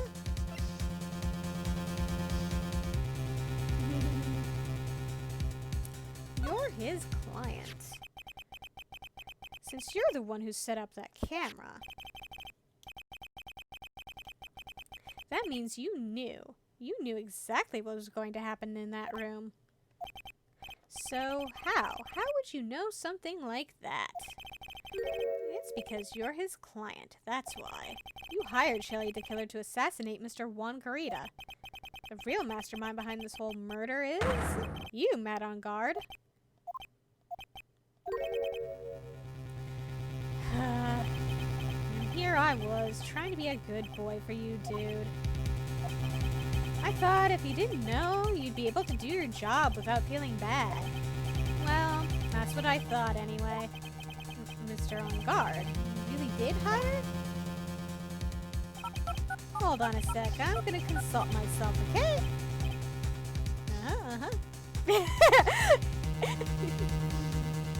Neon's suggestion was, he's a hero of justice! Wait, no. Consult myself? Well, I guess it's probably about time anyway. About time for what? I think it's time for you to meet him now, Mr. Lawyer Dude. Are we dealing with multiple personalities? Oh, hi. How do you do, Mr. Lawyer? I'm Matt on Guard. Okay, not gonna lie, he actually does look kind of handsome like this. Like, legit more handsome than he did with the hair flipped in his face. Health! I have health!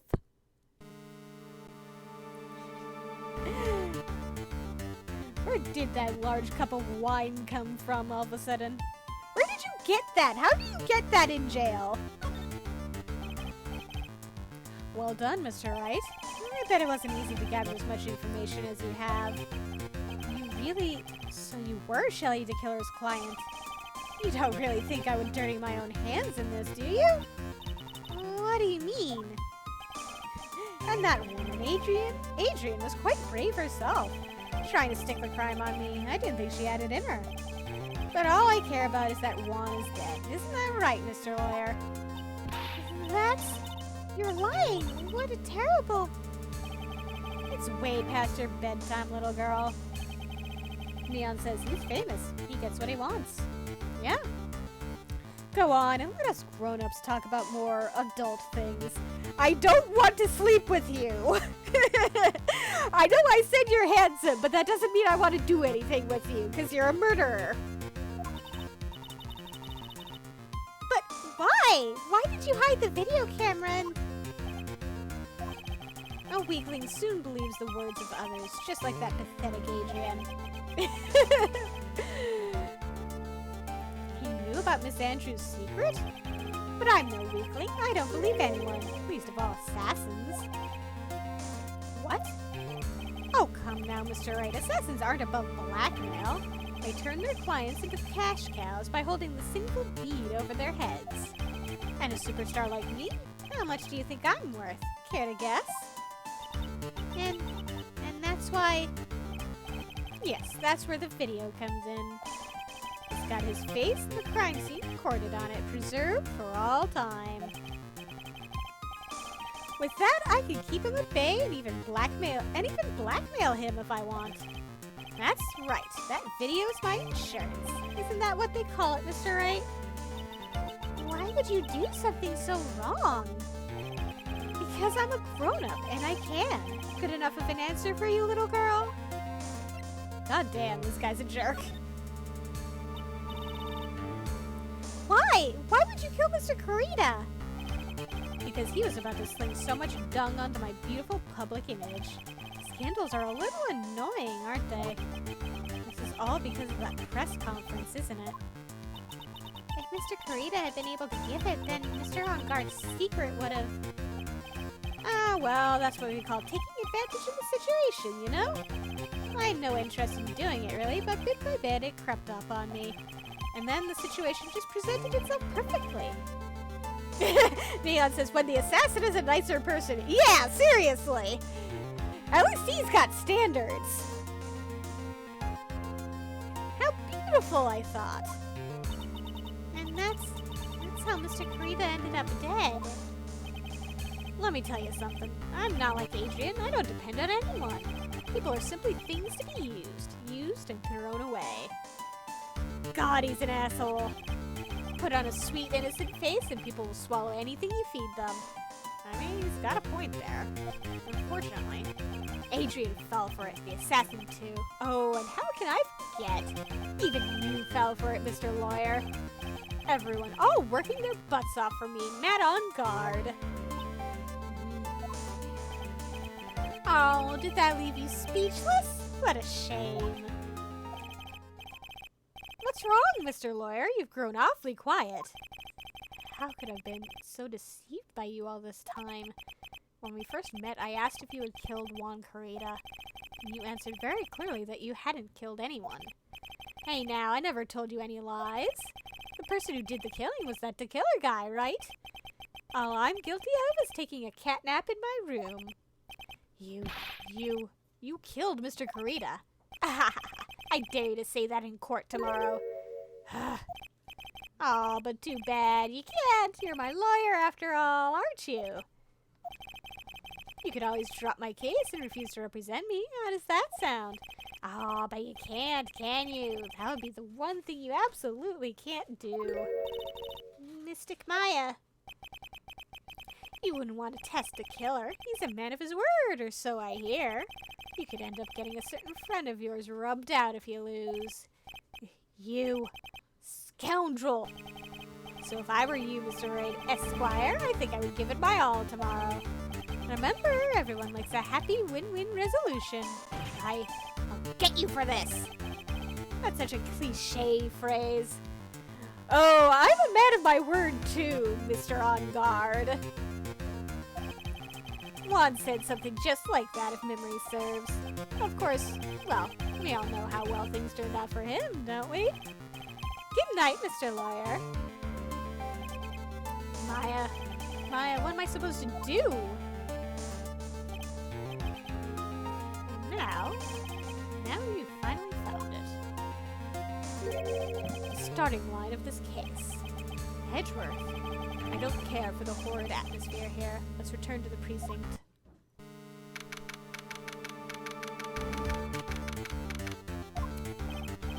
Well, Wright, what are you going to do? If you plan on changing your defense... No! We can't do that. That's right. He's holding Maya hostage. What should I do? That's not something I can answer for you. Mr. Edgeworth. Right. Only you can decide where to go from here.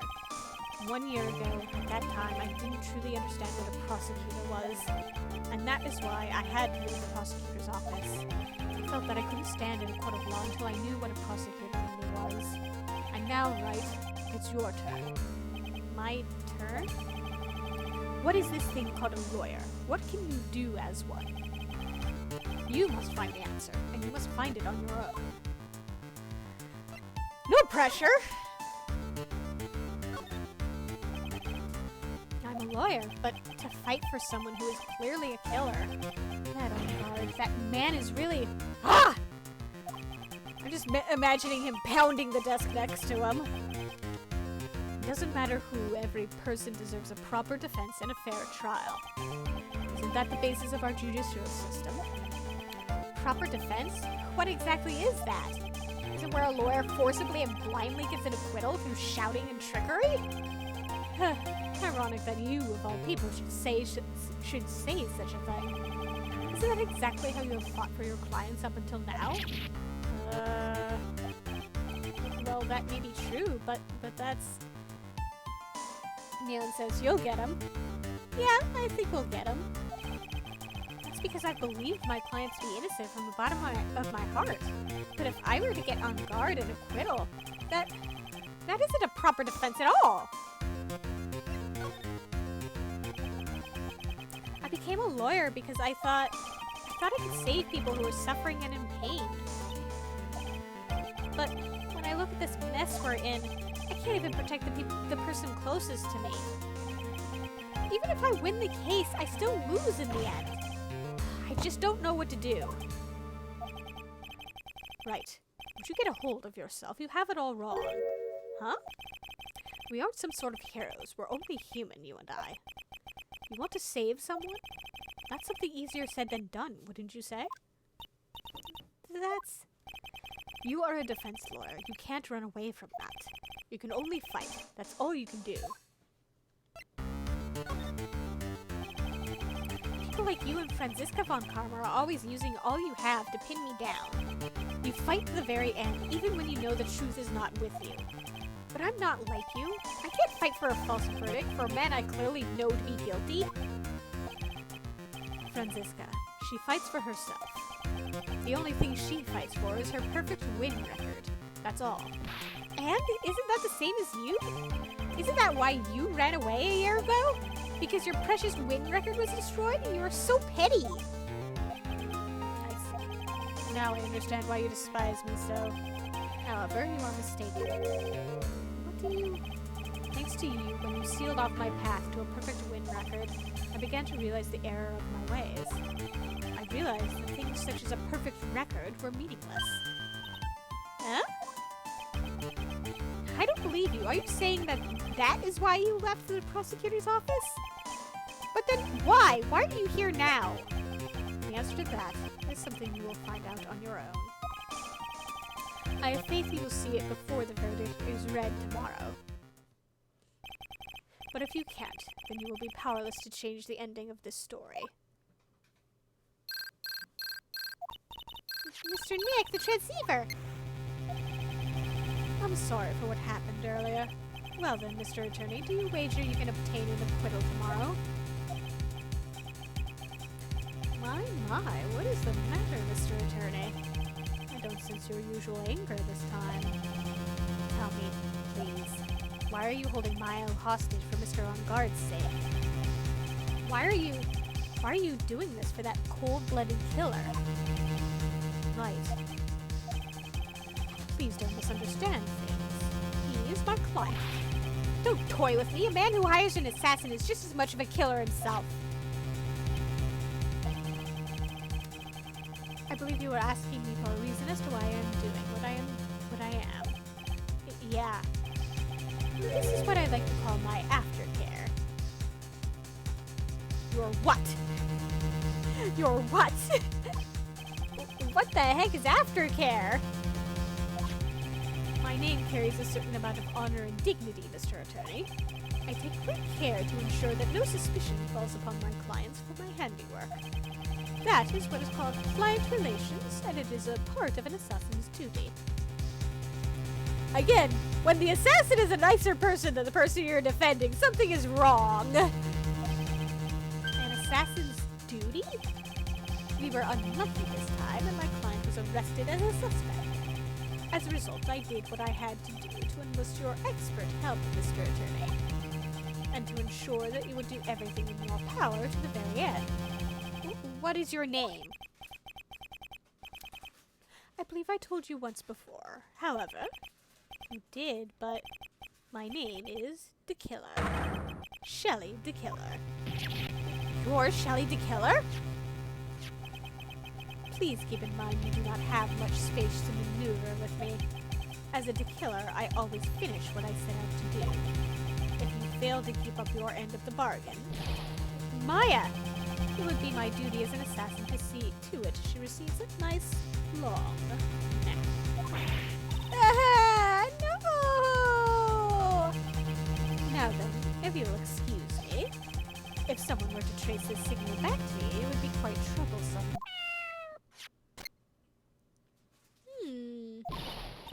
Mystic Maya! Mystic Maya! I don't know what to say. Edgeworth! Did you hear that? At the end of that transmission. Huh? Oh, that. It sounded like a cat. A cat? It can't be a cat, can it? What is it? I know where Shelley the Killer is holding Maya hostage. Edgeworth, have all police units head for On Guard Mansion immediately. All right, you hurry over as well then. Don't lose hope yet, girls. The fight has only just begun. Yeah.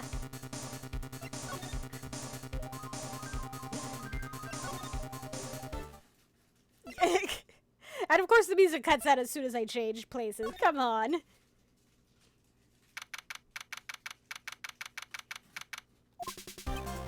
Maya!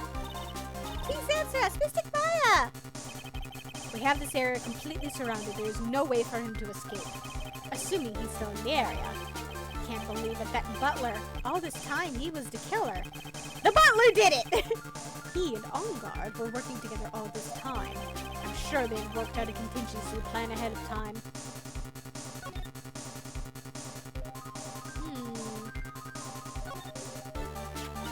Oh, it's a figurine of a bear. But there are a lot of cuts in it for some reason. A bear? Isn't that more of a thing for Mr. Korea? Why would something like this be here? Right, look down. There's a little pet door installed here. I'm sure that's for Shu. Neon says, you gotta move slower. The background music can only move so fast. Come on! The background music needs to move faster. Do you think that this came through that little door? This door, it's locked. Well, I'm pretty used to breaking doors down by now. Let's go, Edgeworth!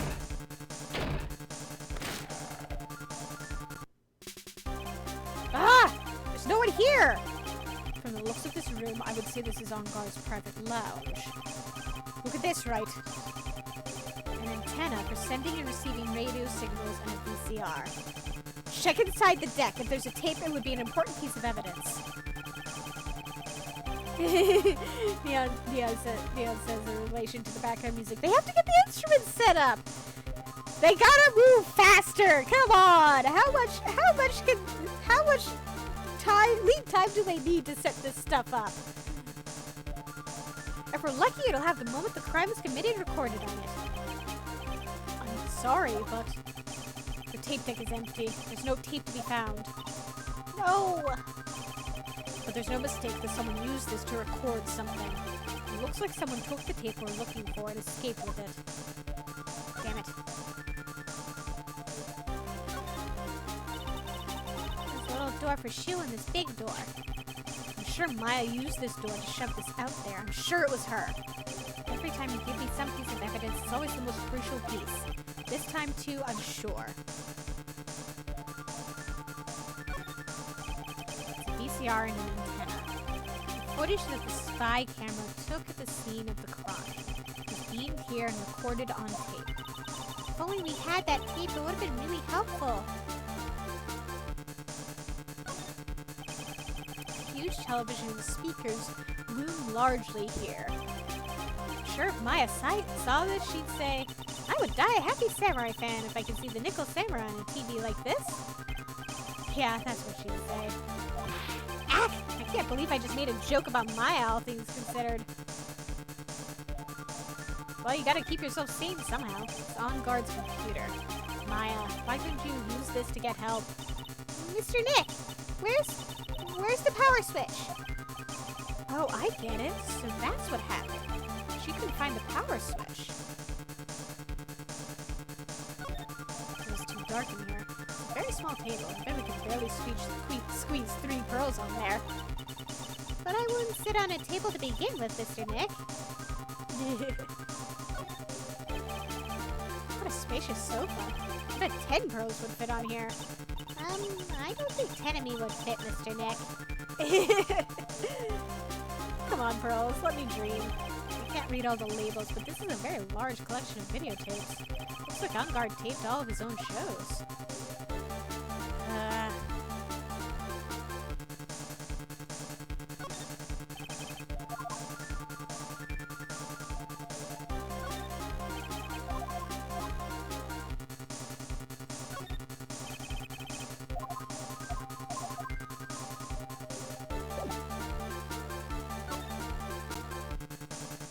Aha!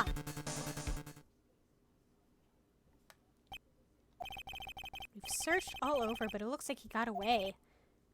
I'm sorry. It looks like he slipped out of our grasp this time. And now we've lost our only lead. Don't give up yet. That little girl is looking to you to be her pillar. Yeah, you're right. We're close. I can tell. We've already set up checkpoints along every route leading out of this district. Neon says, I appreciate Pearl as a unit of measurement and will use it exclusively from now on.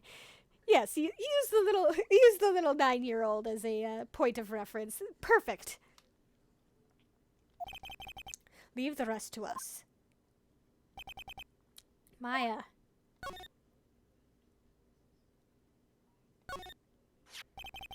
This looks like a picture of Miss Inpax. With love, Celeste. Miss Inpax? You mean... Yes, Mr. Kurita's former manager. Why would a picture of Miss Inpax be here in Mr. On Guard's mansion? And why does it say with love? This might be a clue. Ah! What's wrong, Pearls? But please let me see that picture frame. Huh? What's so special about the frame? On the back. There's something written on the back of the frame. Maya. It's Mystic Maya. She left us a message. What? I thought you'd come. I knew you would. Now listen up. You'd better get On Guard a guilty sentence, okay? If you get that creepy slime bag and not guilty, I'll never forgive you ever. I'm fine, so you don't need to worry. There's so much I want to write, but I don't think I have a lot of time left. Pearly, you're there too, right? Make sure you help Nick, okay? Someone's gotta watch out for the helpless lunk. That's it for now, Nick. I guess I'll talk to you guys later.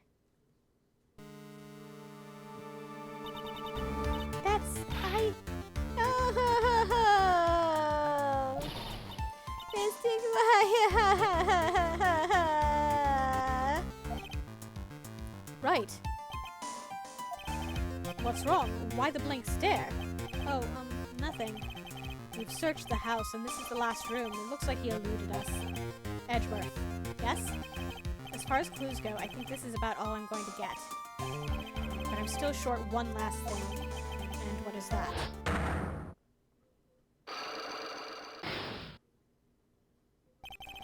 Miss Andrews' psych lock. I could just find out what secret she's holding. Then I think I stand a chance in court tomorrow. To blow this case wide open and expose the truth. I think I know what you're thinking. Contact the detention center. Thanks, Edgeworth. Well, let's go, Pearls. It's time to open that last lock. And we're gonna head right over. Thank you, game. Good evening, Mr. Wright. What's wrong? You look ill. Miss Andrews, I've come to remove your psych lock. Psych lock? I want to know, and you will tell me your secret. Fine, go ahead. Try to break me if you can.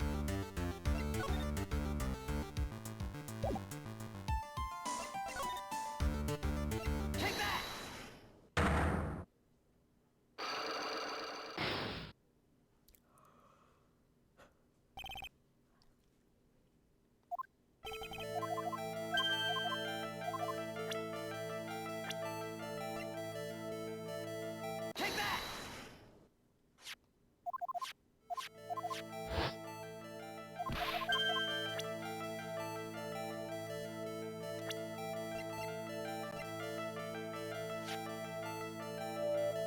Take that! Take that! This is a photo of Miss Impax, correct? She looks younger than when she passed away, though. With love, Celeste. This is Miss Impax's handwriting, isn't it? Where did you find this? No. That's all right. It was a rhetorical question. Yeah, it is. I found this at Mr. Onguard's mansion. And after all this time, my last remaining secret has been revealed.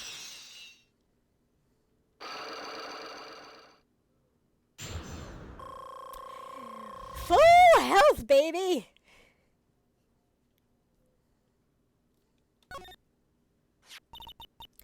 Celeste. She was supposed to get married to Juan. Yes, but I heard that it didn't work out. Because Mr. Kurita didn't want to get married to her anymore, right? Yes, because of Matt. Because of Mr. Onguard? What do you mean? I think I can see where this is going. Celeste, she was Matt's manager a long time ago. She was the happiest woman in the world at that time. I was working part-time back then, and I often saw the two of them together. So that's why "With Love, Celeste" is written on the frame of that picture. They were a couple, weren't they? It wasn't anything as splendid as that. Celeste was being used, toyed with until she was thrown away. That's so horrible. But pretty on brand for Mr. Use people until I'm done with them. Matt's entire image is built around how nice and wonderful of a man he is. A scandal would have destroyed that. Which is why Celeste, in her kindness, moved over to Worldwide Studios. And that is where she met Juan. She seemed really happy with him, even happier than when she was with Matt. I guess / hope it was a healthier relationship than with Matt. Celeste and Juan were such a good match that they were even planning to get married. And then it was suddenly called off. On the night Juan called their marriage off, Celeste, she killed herself. And that's why I framed Matt. It was revenge for Celeste and for myself. I'm sure even you can guess why Juan called the wedding off, right?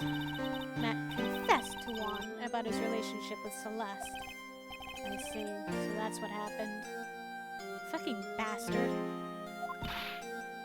But then why did Mr. Kurita have to call off the wedding? I don't understand at all. It was probably because of his worthless male pride. Juan and Matt were always fierce rivals. Matt waited for the wedding announcement and then unleashed the truth on Juan. He was aiming for when it would hurt Juan the most. Poor Miss Impax. That wasn't the end of it. I'm almost certain that Celeste left a suicide note behind. And in that note, she left a detailed account of Matt's various misdeeds, and so that she would never again be hurt by Matt, she chose to die. Then, when Juan discovered her body, he hid her note. But why would he do that? It's simple. Juan realized that note was a powerful weapon against Matt, and it would be especially damaging to his refreshing like a spring breeze image. In any case, with his pride hurt, Juan sought revenge. Revenge. There's that word again. Juan wanted to publicly disclose the contents of that suicide note. At a time that would cause Matt the most damage, of course. And that was at the press conference after the stage show. I know all about it because I heard it all from Juan. It was so I could find out about all this that I drew close to Juan to begin with. They're quite a pair of hideous monsters, aren't they? Even Celeste's death was something for them to use in their game. So, the guy who orchestrated the murder is an asshole. The guy who got murdered was an asshole. And the assassin is the most decent person of this bunch. Wow.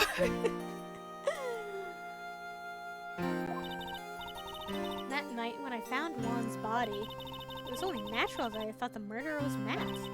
Those two were always spying on one another after all. As for me, I was frantically searching for Celeste's suicide note. I wanted to destroy it before it ever went public. And Neon says, in relation to the assassin being the only decent one here, sounds about right. Yeah. I wanted to destroy it before it ever went public. I was going to burn it, and even brought a lighter. Didn't you find a lighter in the room? But I couldn't find the suicide note, and that's when revenge crossed my mind. Yes, I was going to bring to them my own kind of cruel revenge.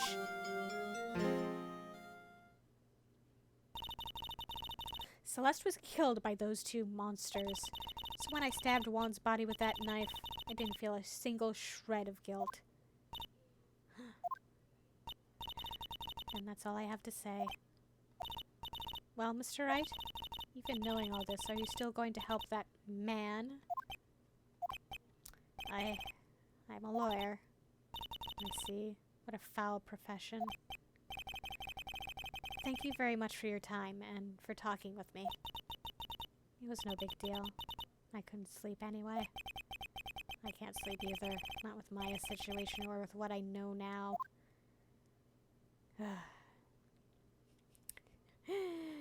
Sleepless night, I see.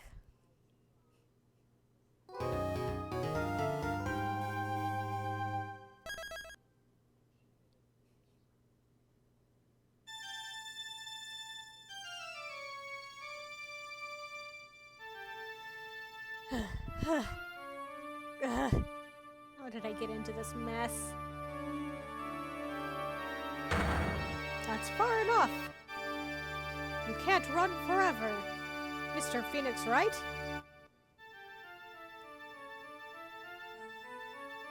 What have I done wrong? I cannot allow you to go on like this. Huh? But I'm just a simple defense attorney. Silence! You are no longer worthy of your title.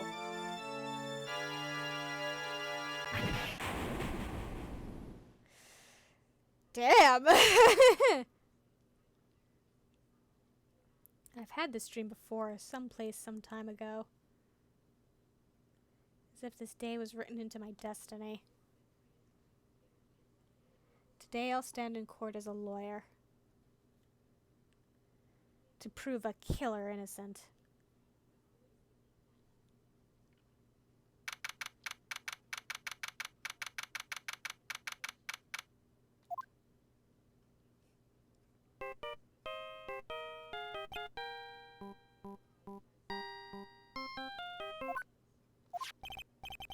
Hello, this is Phoenix Wright.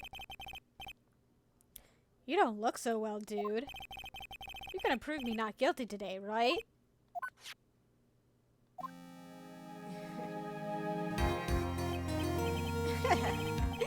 If you please, Mr. Lawyer. Remember, it's not just me. Your precious friend's life is riding on today's verdict, too. Ah. Now listen up. You better get on guard a guilty sentence, okay? If you get that creepy slime bag and not guilty, I'll never forgive you ever. Maya. Phoenix. Mia. Maya, how's Maya? I don't know. You don't know? She hasn't tried to challenge me since yesterday. Mia, what am I supposed to do? Well, like I said, for a lawyer, the worst of times are when you have to force your biggest smiles. But you can't give up. There's still some hope left. Stop it, please. There's nothing left. Not here, not anywhere.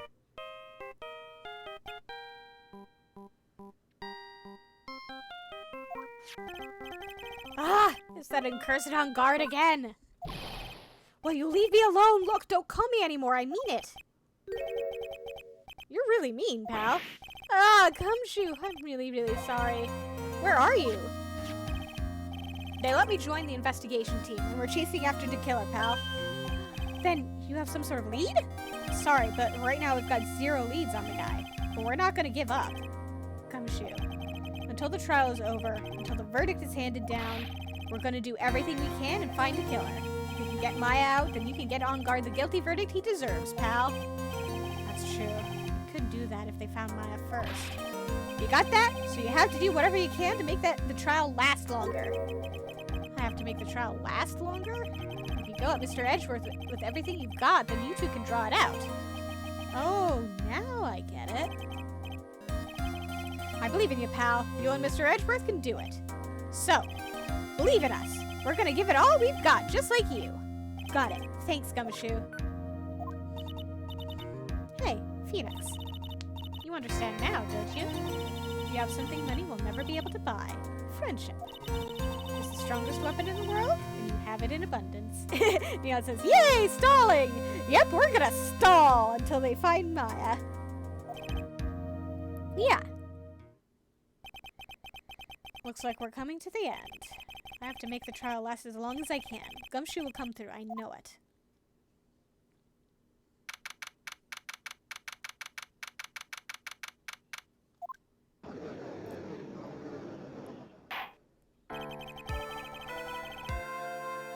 Court is now in session for the trial of Matt on guard.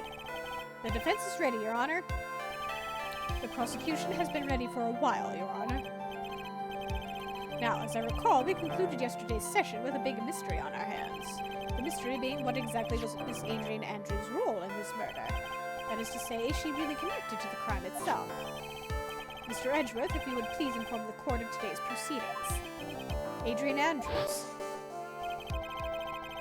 She forged evidence that threw suspicion onto Mr. On Guard, and then proceeded to escape the crime scene by wearing a nickel samurai costume. The guilt of these actions are those from which she cannot escape. And you're saying that she is guilty after all. I'm not finished, Your Honor. Miss Andrews has nothing to do with committing the actual murder. I would like to direct the court's attention to this card. What is that? It looks like a shell. This is the calling card of a certain assassin. Assassin, you say? Yes, Juan Corrida was killed by a professional assassin. And the person who hired the assassin, his client, so to speak, is Matt on guard. What a surprising turn of events. I would think it's become commonplace by now, Your Honor. I know what's going on this time, so I know that everything Edgeworth has said is true. But we still have to hold out as long as we can, at least until Maya's safe and sound. I wonder how the trial will turn out today. Now then, please call your first witness, Mr. Edgeworth. The prosecution calls the prosecution calls the defendant's mentor, Mr. Will Powers, to the stand.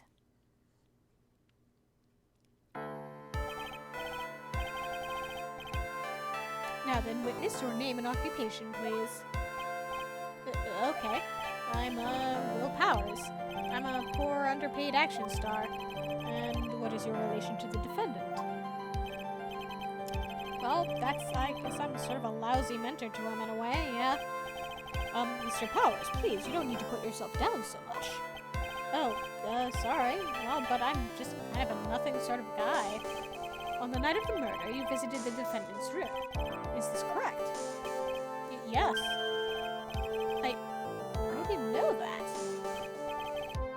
But you know, I didn't actually get to see Matt when I went. All you need to do is answer what you're asked. Now then, I would like you to please testify about when you went to Mr. Longard's room. Okay, sure.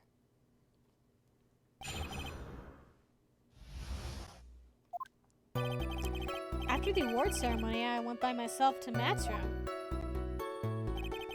Matt was standing there in front of his room, still in his nickel samurai costume. He was talking with someone. At first I thought it was the bellboy. I watched the two of them for a while, but then I gave up and went back. I had guests with me that night, and I couldn't make them wait for me. Nothing sounds out of place in Mr. Powers' testimony. Talking with a bellboy is no big deal. If one assumes that the person Mr. On Guard was speaking with was an ordinary bellboy... What are you implying? Well, Mr. Wright, let's have your cross-examination, shall we? Looks like we're in another sticky situation. Huh? A trap. Can't you smell it, Phoenix? But for us to find out more, we're just going to have to charge in head first, right? We're gonna have to set it off with our faces. Gotcha.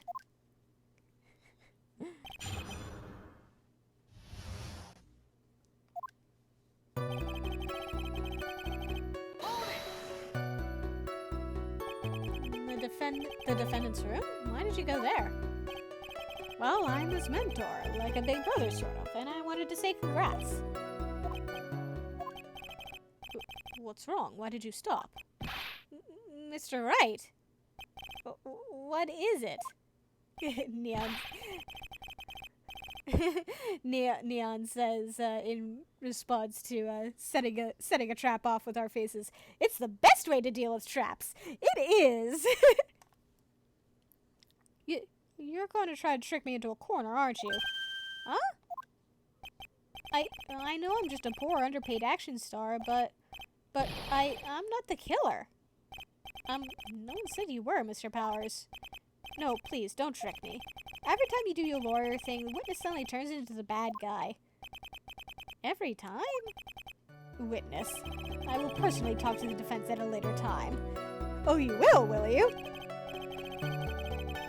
So for now, please kindly cooperate and continue with your testimony. Sorry. So you went to the defendant's room and then? Hey, wait a minute. When and how did I suddenly turn into the bad guy here?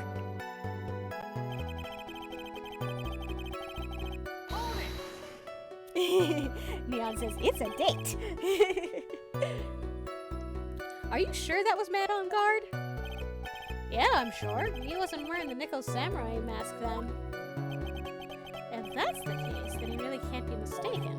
And what was the defendant doing, standing in front of his own room?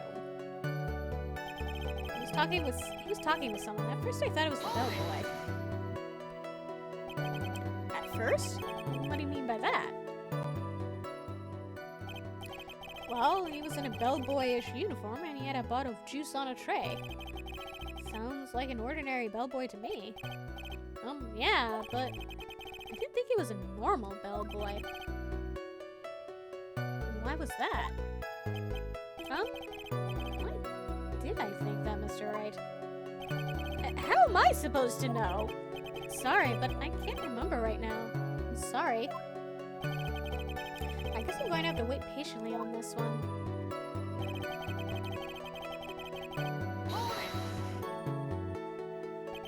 You saw the two of them, the bellboy and the defendant, together, correct? Yeah, the bellboy just wanted to say congrats.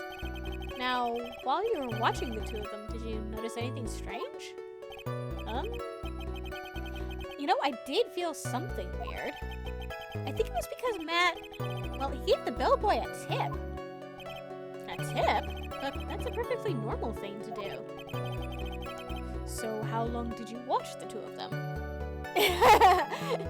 Neon says in response to what was so strange about the bellboy. Well, he didn't have a single bell on him, for one.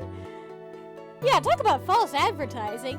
A bellboy with no bells? Come on! So how long did you watch the two of them? Not more than a minute or two, I think.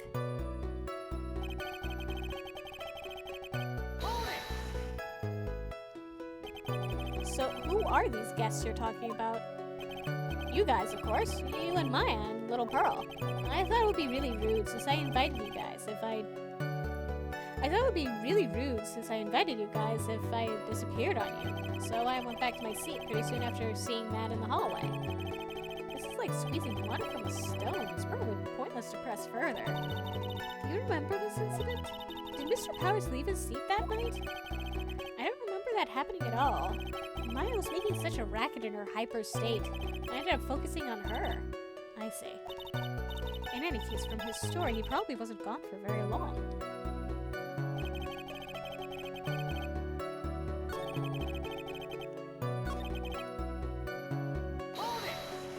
Let's see if I can press this more. At first, what do you mean by that?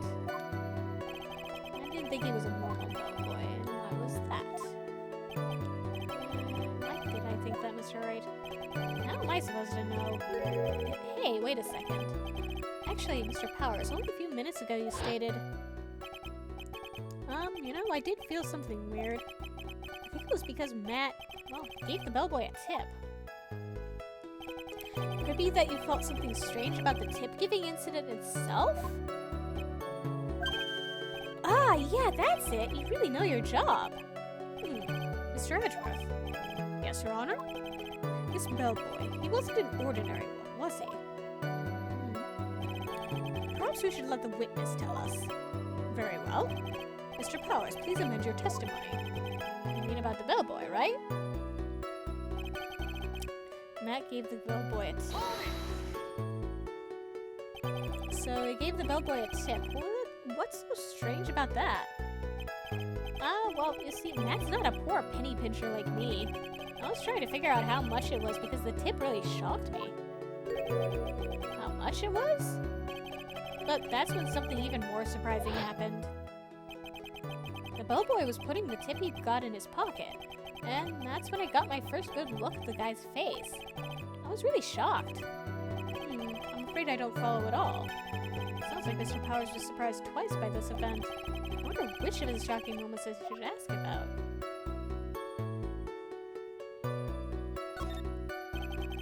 What was so shocking about the bellboy's face, Mr. Powers? It didn't have any bells on it! Well, he wasn't exactly a boy, more like an old gramps. Ahem, I hope you know that discrimination towards old men is a no-no in my court. No, that's not what I meant at all. In the smack middle of the guy's face, there's a line of stitches. A line of stitches? Yeah, and it went straight from the tippy top of his head to the bottom of his chin. Man, you know, for an assassin, this guy is really conspicuous. Almost like if that thread snapped, all the stuff in his head would come spilling out. He was there at Onguard's house. He was that butler! What is it, Mr. Wright? Nothing, Your Honor. So that means Onguard was talking with the killer, then. If that fact were to be exposed, Onguard would be declared guilty in a blink. Phoenix, you have to play dumb here. Pretend you don't know anything. Yes, Chief? You sure you don't have something you would like to say, Mr. Wright? Huh? What did you just say, Your Honor? Nothing, Mr. Wright. Nothing. And part of me is just picturing Edgeworth kind of glaring at Wright from across the room, like, you know damn well what's up, bastard. We're just going around and around in circles. Now then, Mr. Powers, please continue with your testimony. And there's the glare.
I should talk about this thing.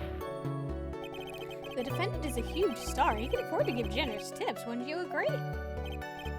Sure, but giving him that much was maybe a little too much, I think. A little too much? Would you please clarify for the court about how much would you say the defendant gave to the bellboy? Honestly, I don't know. I can't even begin to guess. And why is that? Because he gave the bellboy a really, really fat roll of cash.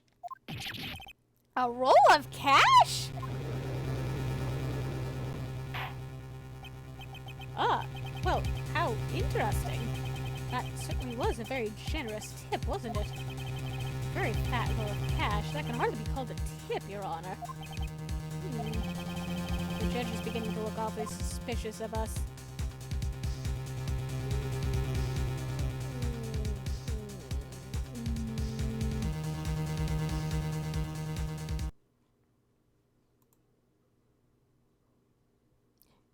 Just gonna... Okay.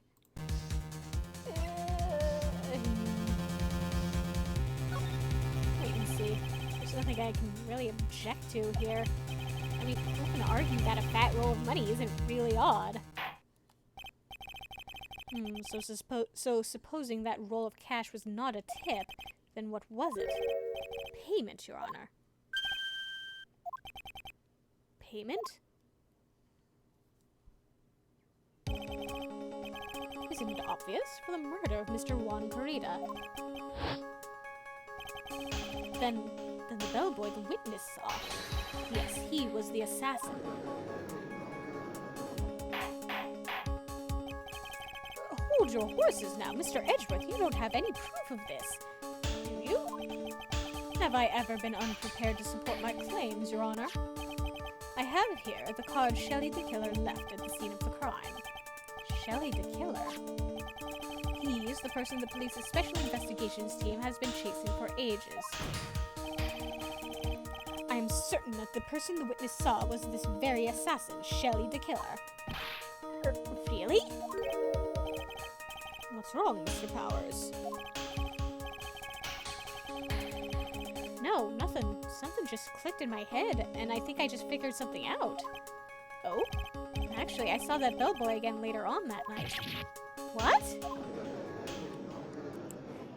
Of course he did. You saw him too. Mr. Powers, please testify. Tell us what you saw. Yes, sir, right away.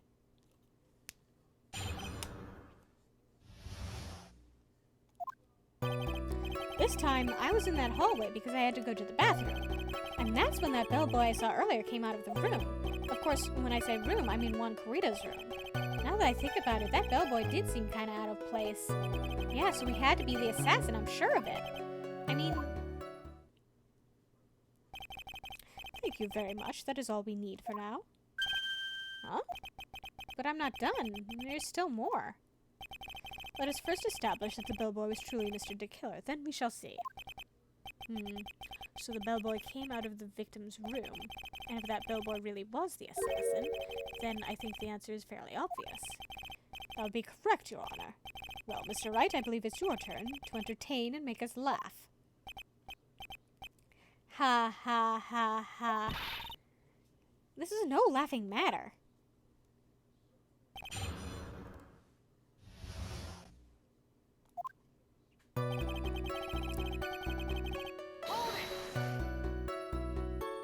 And what time was it? Oh, well, I don't remember. The award ceremony ended around 8 p.m., right? And I went to Matt's room pretty soon after that, and then I came back, and then I went to the bathroom. So I guess maybe it was around 8:10 by that time? You're not one for details, are you, Mr. Powers? Sorry. I thought I could maybe catch Matt and say my congrats. And that's when that bellboy celebrator came out of the room. Are you sure it was the same bellboy? Yeah. And how can you tell? Well, the bellboys wear the same uniform after all. But you see, well, he had those stitches in his face. Irk. So I'm sure it's the same guy that was talking with Matt. Again! This guy makes a really terrible, stealth killer here. So which room did the bellboy come out of? One, Karita's room. The victim's room, huh? Yeah, the one with all the really pretty flowers and teddy bears. It was Juan's room, alright. Words cannot describe how screwed I am. Let's continue with the testimony, shall we?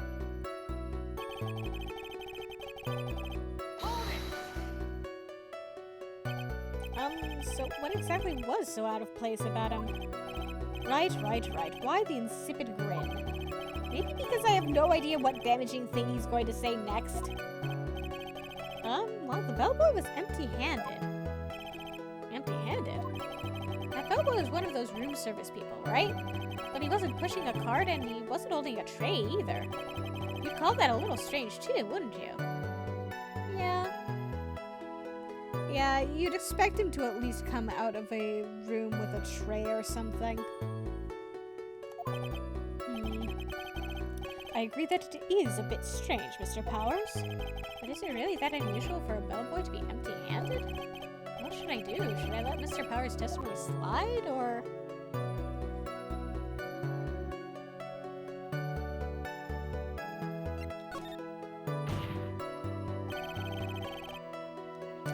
There's nothing strange or unusual about an empty-handed bellboy. But there really, really is. There really, really isn't. If you two are done being school children, bellboys are for room service. There's no reason for them to be empty-handed, ever. Your Honor, I ask that the witness's previous statement be supplanted with this new one. Grr, Edgeworth. Are you going to do whatever you can to make the bellboy look suspicious? Yes? I see. Very well. This court recognizes and grants the prosecution's request. Mr. Powers, if you could amend your testimony, please. Yes, sir. I thought it was kind of strange for a bellboy to come out of a guest room empty-handed.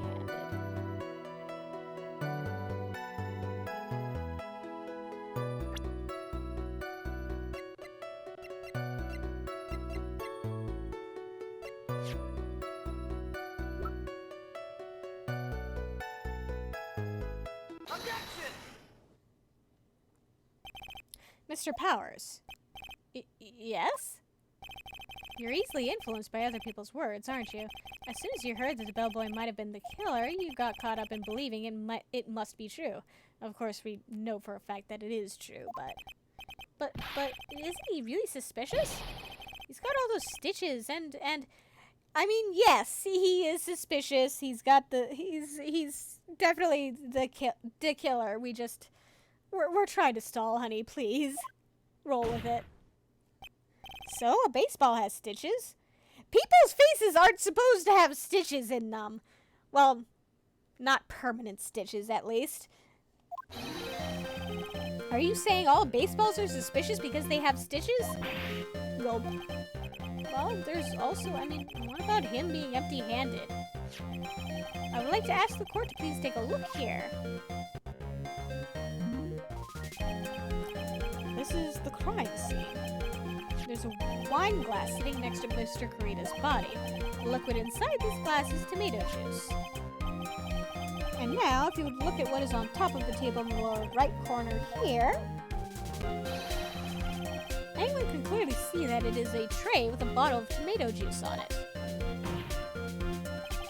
The bellboy had just brought this to Mr. Karita's room. He left the tray in the room, which is why he was empty-handed when he left. But that would mean that the bellboy had seen and left a dead body in the room. But can you prove that Mr. Karita was already dead at that time? Mr. Edgeworth? Yes? I blame you for leading me down this route. I'm terribly sorry. What is with him? Why is he laughing? Witness, isn't there one more thing you would like to share with us? Is there? The bellboy was empty-handed, or should I say empty-handed. I recall you had something interesting to say about his hands. Oh, yeah, I almost forgot. Huh? What? That bellboy, he was wearing gloves. Gloves? Yeah, pitch black leather ones. All the other bellboys don't wear gloves like that, right? black leather gloves. Why didn't you mention them earlier? Sorry, it slipped my mind. Ah, boy, does this make the bellboy look really suspicious. Alright, got to focus. I can't get lax here. So what if he had gloves? A lot of bellboys wear gloves. Come on, Mr. Wright, that bellboy was wearing black leather ones. So, a football is made of leather. Are you saying all footballs are suspicious because they are made of leather? Come on, Phoenix. Gulp. But that man, he received a large roll of cash from the defendant, and then he was seen leaving the crime scene wearing black leather gloves. I don't think that even someone like myself can believe he was just another bellboy. Erg. It seems that we have finally come to an understanding. Now then, witness, please continue with the rest of your testimony. The rest? Oh, yes, please tell us more. Okay. I think this is how Edgeworth is trying to draw it out, by trying to draw Powers' stuff out. After leaving Juan's room, the bellboy went and knocked on Matt's door, just like that. He gave something to the person inside the room, and then the old guy just left without even going into the room. After that, I went to the bathroom and then back to my seat. So the bellboy, after leaving the crime scene, next went to the defendant's room. Yeah, I kind of saw all that by accident. Some accident? I'd say you saw too much. Good thing the assassin didn't find him, because oh boy. And all of it was suspicious to high heaven. He's not very good at his job, is he? I think it's safe to say that we can no longer consider this bellboy to be normal. Now then, let's get started, shall we? Mr. Wright, your cross-examination, please. Yes, Your Honor.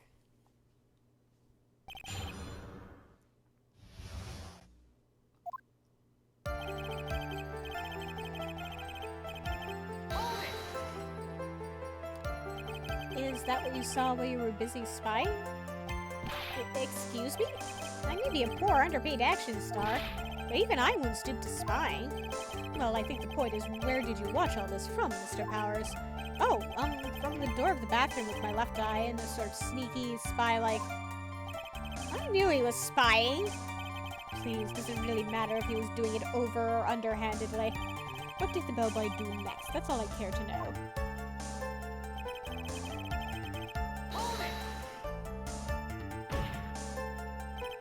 I said hold it.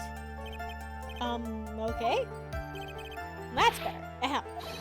What kind of statement is that? Please elaborate and give us a few more details. Neon says, what more does the killer need to do? Oh, okay.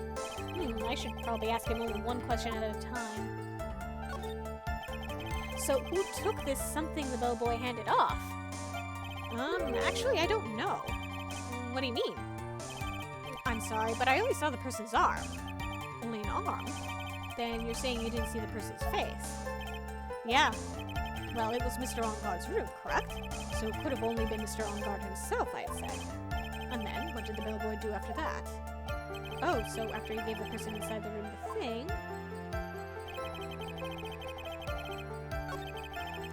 Let me... ask the other one.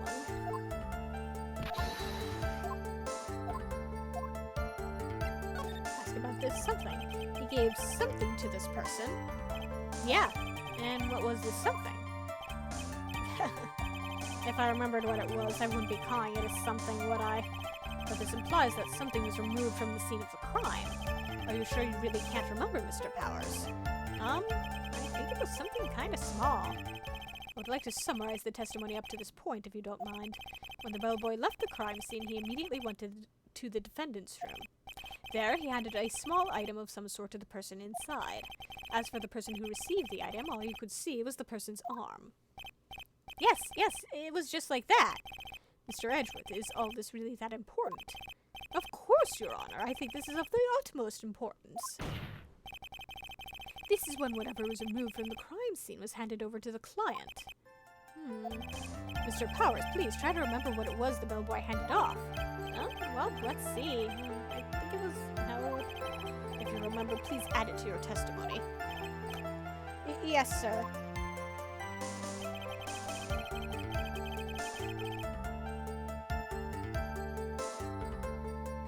If I saw it again, I could say for sure, but I think it was some sort of wooden statue.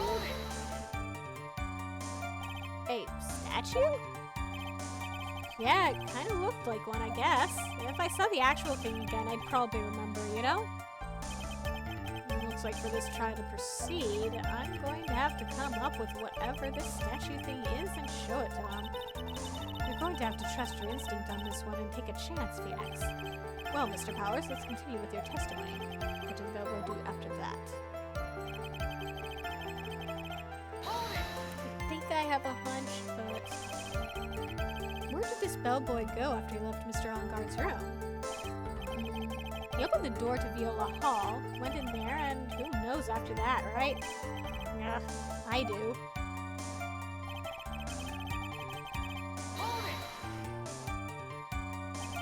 Did you see anything strange, suspicious, or just out of the ordinary at that time? Oh, yeah, I saw that one thing. What? You saw something else? There was this jittery alien with a ray gun. He was watching Juan's door like some sort of stalker. Ah, there's old bag. I think we can forget about the alien. Well, Mr. Powers' testimony just now was just as vague as his first. It's a little troublesome, isn't it? But I'm sure if you press him enough, everything will become clearer. Although, that just makes it harder on us, doesn't it? Neon says, the most suspicious thing in the area. Yeah, seriously. Ugh, talk about a lose-lose situation. She was supposed to be security, wasn't she? And she was one of the most suspicious things around.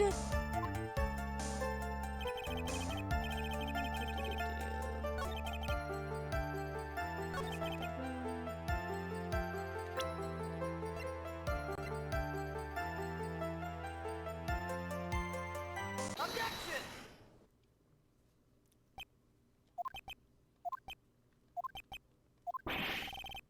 What was the point of that pregnant pause? Where did that objection come from? Well, speak up. It was me, Your Honor. What is it, Phoenix? I have a feeling that something bad is going to happen once I show this. Mr. Wright, if you have something to say, please spit it out. Yes, Your Honor. Okay, Phoenix, deep breath. Mr. Powers, the something you saw, was it this item? Oh, hey, that's it! That's the something! Wow, Mr. Wright, you really figured it out. I recall we found this at Madame Guard's mansion. At the defendant's house? What does this mean? It's simple, Your Honor. Shelley the killer assassinated Juan Corrida in his room, and then he stole this wooden bear from the scene of the crime. Then the bear being found in Mr. Engarde's mansion would mean... It goes without saying, Your Honor. Mr. Matt Engarde is the killer's client.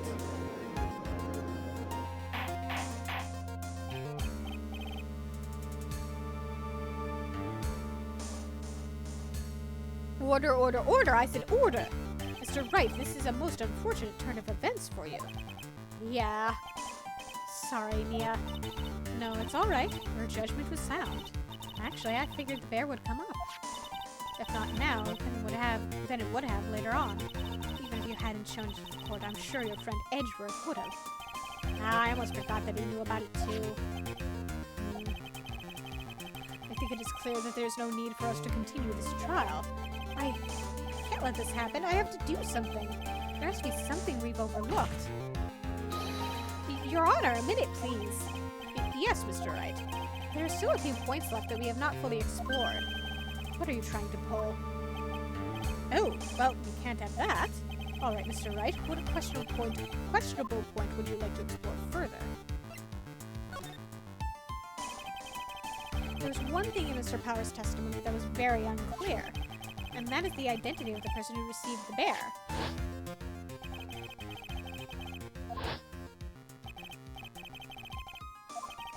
It's obvious we don't know who it was that took the bear. We can't be sure of... Ah!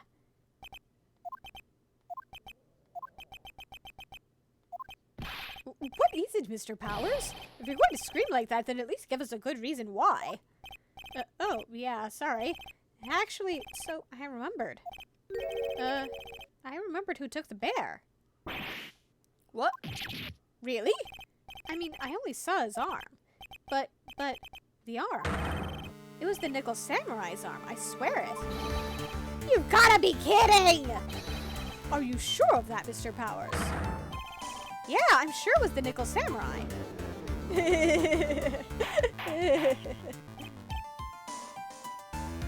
Order, order! It looks like you dug your own grave yet again. How many times is that today? I've lost count. So the person who took in this little bear was the Nickel Samurai. And, as we all know, Matt on guard is the Nickel Samurai.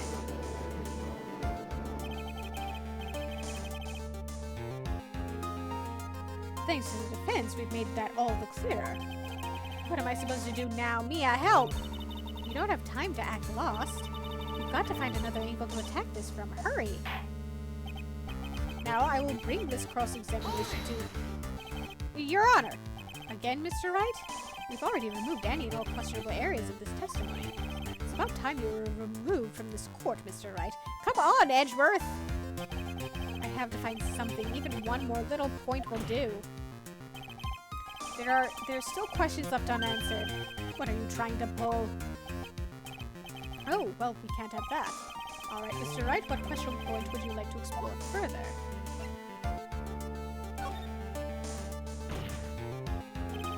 I think it's fairly obvious that the bear itself is very questionable. The bear, Mr. Wright? This was found in Mr. Onguard's mansion. However, Mr. Onguard was arrested at the hotel that night, which means that since the murder occurred, he has not had a chance to go home. Oh. I think Your Honor has already figured out what I'm trying to say. It's not possible that it was Mr. Onguard who took this bear to his mansion. Why, that's very true. We didn't consider that point, Mr. Wright. There was no way time-wise for the defendant to have taken this bear home. Phew. Disaster averted. You haven't gotten the best of me yet, Mr. Wright. Huh? I remember it clear as day. I remember what you muttered to yourself at Onguard's mansion. With this area completely surrounded, there's no way for him to escape. I can't believe it, that butler all this time, he was the killer. Whoops! The killer and Onguard were working together, so to speak. And the killer was hiding at Onguard's mansion as its butler. What a bold move! The bear figurine was brought back to Onguard Mansion by the killer himself. When it looked like he was about to be arrested, Onguard had him do so. I assume because it would have been bad had the police found it during their investigation.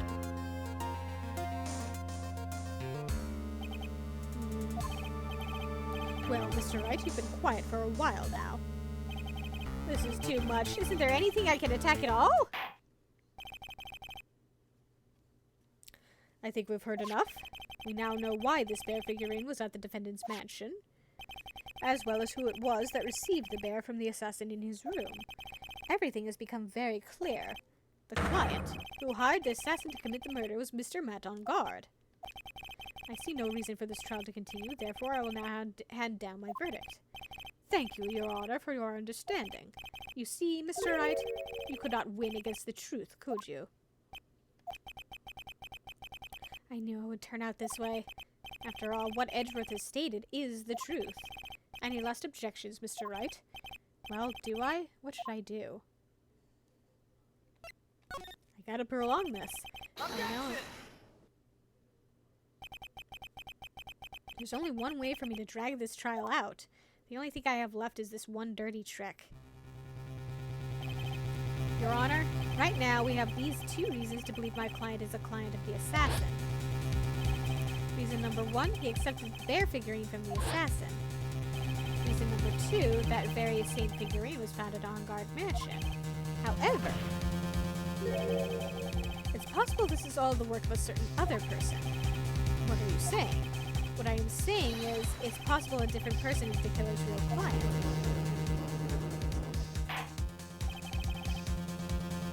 The real client? Yes. Tisk tisk, is this all you have? Now then, Mr. Wright, let's hear your theory. Who do you say is the real client of the killer, and therefore the real murderer? Take that! Adrian Andrews? Yes, we already know that she tried to frame Matt on guard for the crime. By wearing a spare Nickel Samurai costume. Ah! Then the Nickel Samurai's arm that I saw, that could have very well been Miss Andrews. Yeah, I'm sorry, Adrian, but I gotta buy time. And it's worth it to explore this. It's worth it to explore this, if only so we can exonerate you.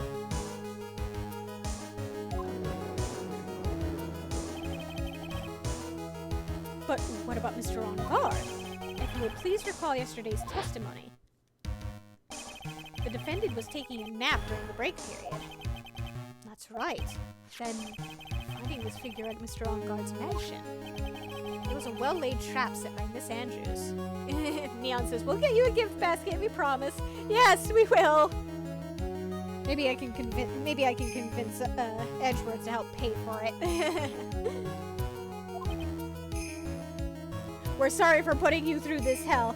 Actually, yeah, I should convince Edgeworth to pitch in on this gift basket because of the shit he put her through too. You need to make it up to Miss Andrews too.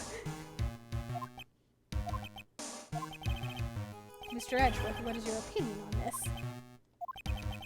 I can't even begin to count the flaws in the defense's logic, besides which there's no evidence to support it. However, I can't fully discount its possibility either. What is with this trial? Come on, anyone can tell On Guard did it. I can't believe the defense would go so far as to pin the guilt onto someone else. Yeah, unbelievable. It's not something petty, it's murder of all things. This is to save Maya. This is to save Maya. Even if the whole world turns against me, this is one fight I can't give up on. Order, order, order. All disruptive parties will be forced to leave the courtroom. Your Honor. For the benefit of the defense, I'm willing to play along with his what-if game. His what-if game, Mr. Edgeworth? The prosecution is prepared to challenge the defense's theory.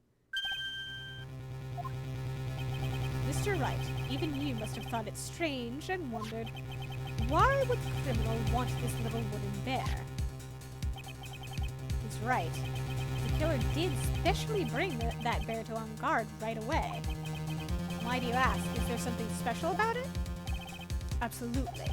And I'm sure that once the court knows its significance, the true killer's identity will become crystal clear.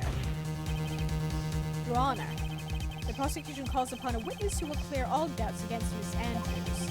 And who would that be? It's quite simple, Your Honor. Miss Adrian Andrews herself. I see. Well then, the court will take a short 10-minute recess. The prosecution will prepare its witness in that time. Yes, Your Honor.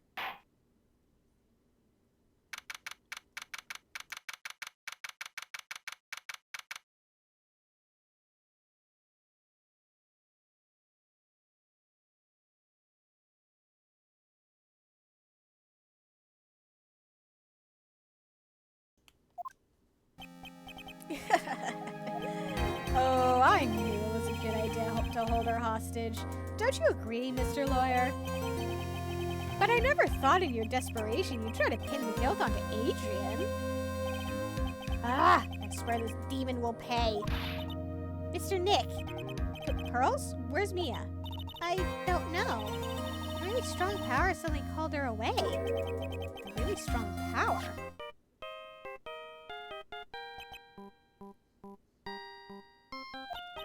Oh, Mr. Nick, your phone is from Gumshoe. How's it going? Have you been hanging in there, pal? Yeah, sort of. We just barely found something to latch onto. Phew, that's good, pal. And what about you? Anything yet? Have you figured out where the killer and Maya are? We still don't have any leads, but... What? We don't have any more time! If we just had one, even a single clue would be really helpful. I was only able to come this far because I kept thinking to myself, I've got to keep the trial going until Maya's been rescued. But have I just run out of luck this time? Is all our hope for naught? A tent! Huh? A tent? I can see a circus tent! Mia! It looks like Maya was unconscious until just a few minutes ago. As soon as she woke up, she called for me. So it was Maya that called you away. She's locked in a dusty little room right now. And I could see a circus tent outside the window about 300 feet away. Gumshoe, is there a circus in town right now? There's only one, pal, the very big circus. Maya is somewhere within a 300 feet radius of the main tent. What? Okay, hold on a sec, pal. Hey, draw a circle on that map about a 300 feet radius from the main tent. Hurry! And I can see a mailbox under the window. Gumshoe, there's also a mailbox. Okay, what else? What else, Mia? I'm sorry, but it was a very small window. I couldn't see anything else. It felt like it was an old office building, maybe the 3rd floor or so. I heard her, an old office building. Good stuff, pal. Okay, just hang in there, just a little longer, pal. Wish us luck. Good luck. I'll call you later, so don't let your battery die, okay, pal? Mia, Maya's not hurt, right? She's in a pretty bad state, Phoenix. She's being starved. Gumshoe, please hurry. Looks like we're out of time. Are you all right, Phoenix?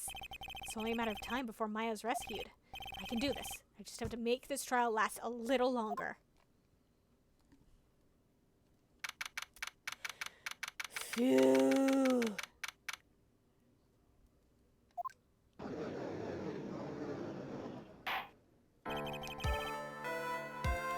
Court will now reconvene. The killer, the man who murdered the victim, handed this to his client. From this, one obvious question arises. Why this particular item? I believe the answer to that question will provide us with the name of the real criminal. Now then, the prosecution calls the defendant's manager, Adrian Andrews, to the stand. Currently, the witness is accused of tampering and obstruction of justice. However, you have been called to the witness stand today to ascertain who exactly is guilty of murder. I understand. Very good. Now, have you ever seen this bear before, Miss Andrews? Of course I have. You have seen it before. That's right. It's only natural that the witness has. Miss Andrews, could you please enlighten the court to this bear's sequence? All right. Why does she...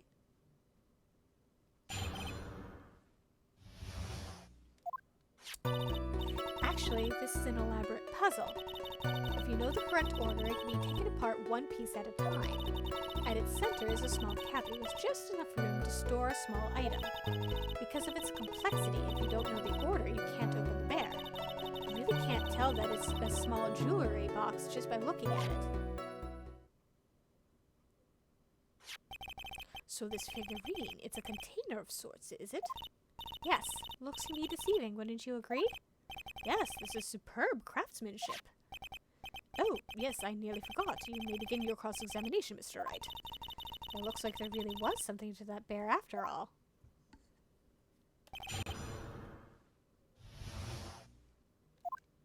A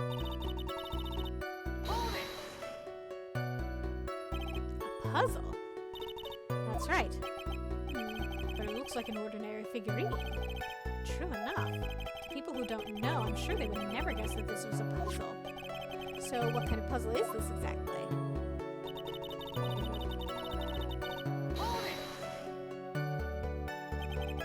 So you can take it apart? And how would one go about doing that? Neon says, I vote we stand here trying to take the bear apart in court. Honestly, I can get behind that plan. Like, I want to see if there's anything left inside it. Well, you first turn its tail to the right and then push it in. Oh, yes, I see. After that, the arms and legs are free to move and can be removed. This is most interesting. A boy and his new toy. It's like he's 5 all over again. Oh, don't mind me. Go ahead and carry on. I think he's lost it. So what do you find after you take the puzzle apart?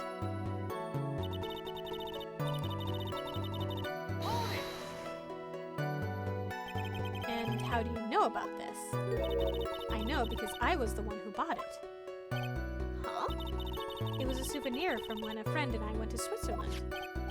Then this was a present from you. That's right. It was a puzzle in the shape of a bear, so I thought it would be perfect for one. So it was a present from Miss Andrews. Witness, let's continue with your testimony.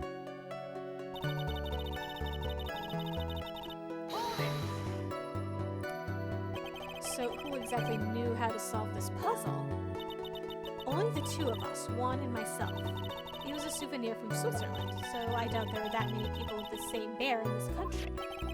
But this looks like it can be easily broken, especially if someone wanted to get what was inside. Well, it's a toy, but it can never be the same again once it's been broken.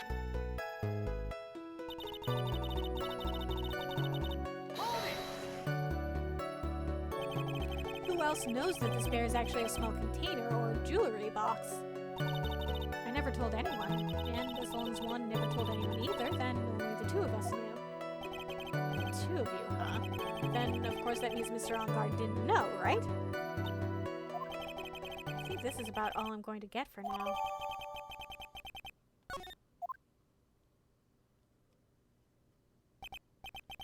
Well, Mr. Wright, I think even you have come to realize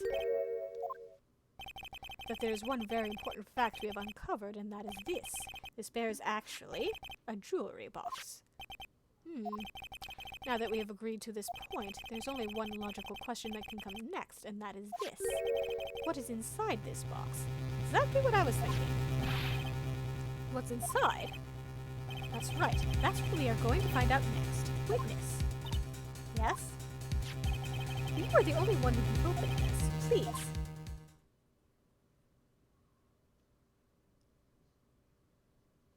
There's a painful silence hanging over the courtroom. All eyes are on Miss Andrews now as she solves the puzzle and takes the bear apart.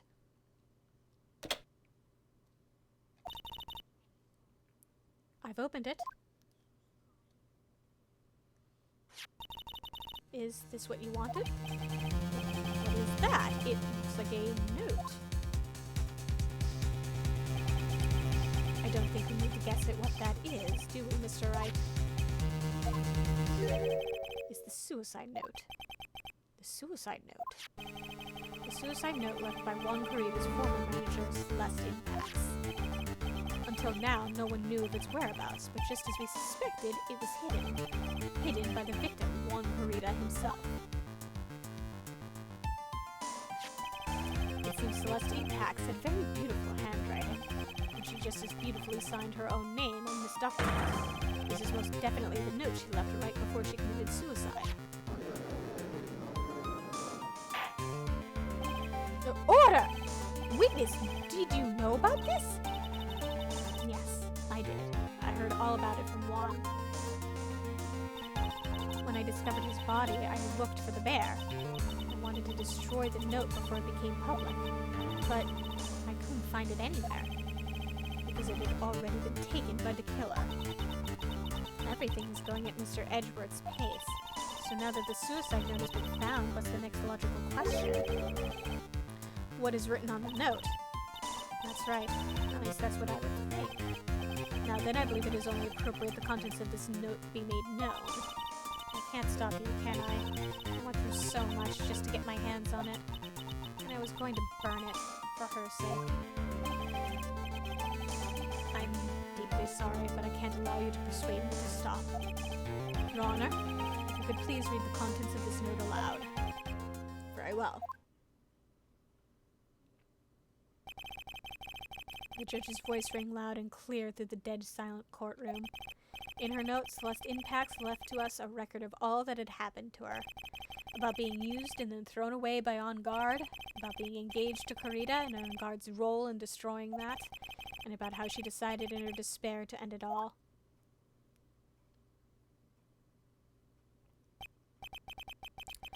And that's all Miss Impax had to say.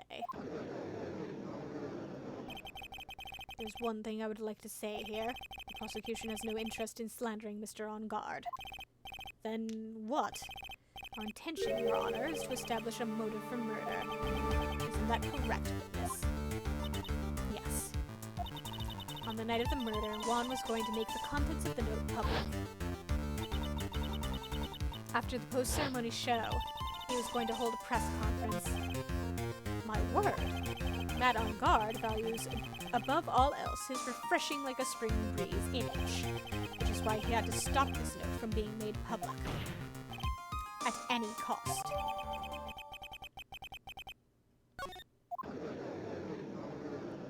Well then. It's On Guard's fault that woman killed herself.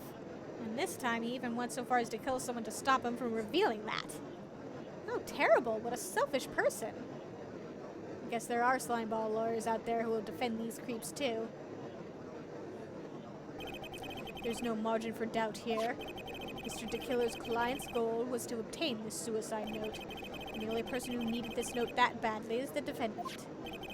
Let's not forget that the bear with the note inside was found at the defendant's house. It seems that we have come to the truth at last. The defendant's motives were entirely selfish. He deserves no sympathy from anyone. Urgh. How am I supposed to escape from this one?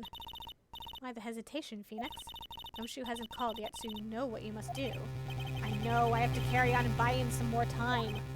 Okay, there are two deadly pieces of evidence, the figurine and the suicide note. Maybe somehow I can find a way out of this situation through one of those. The gavel's already in the judge's hand. Phoenix, hurry.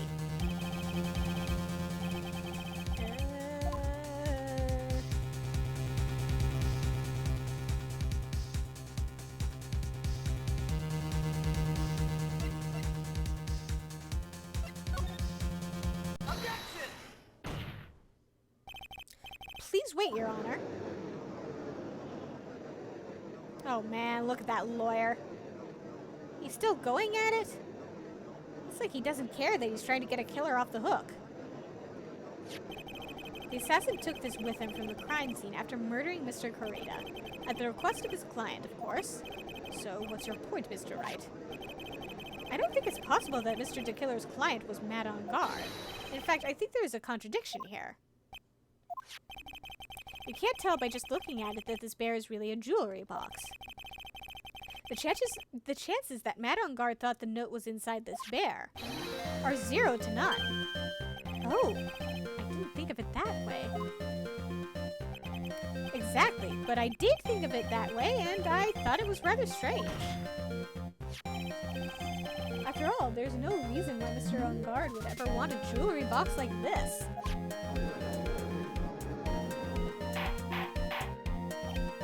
Order, order, order! You make a valid point, Mr. Wright. Mr. Edgeworth, what is your opinion? It was just a flash, but I think I did rather well on this one. Unfortunately. I think he believes differently. I believe a show of appreciation is in order. Uh-huh. The defense seems to be in love with wishing more despair upon itself. I would like to direct the court's attention to this. What is that? It's a very small video camera, Your Honor. This type of camera is commonly used as a means of spying. Spying? What the? I thought that spy camera was in my possession. Matt On Guard and the victim both thought of the other as their biggest rival. They even went so far as to use this type of item to find each other's weaknesses. And the victim, Juan Correda, was being spied on. His personal life was being watched by none other than Matt On Guard. Order, order! Ahead, Mr. Wright. Yes, Your Honor. You don't tell me you knew about your client's spying activities. Well, sort of. Sort of is not an acceptable answer, Mr. Wright. I see you are confused, Mr. Wright. You're probably thinking, but I have the camera that was in the stuffed bear's eye. But this camera that I have is not the same one. Last night, I searched the victim's house on a hunch, using this. Gumshoe's bug sweeper.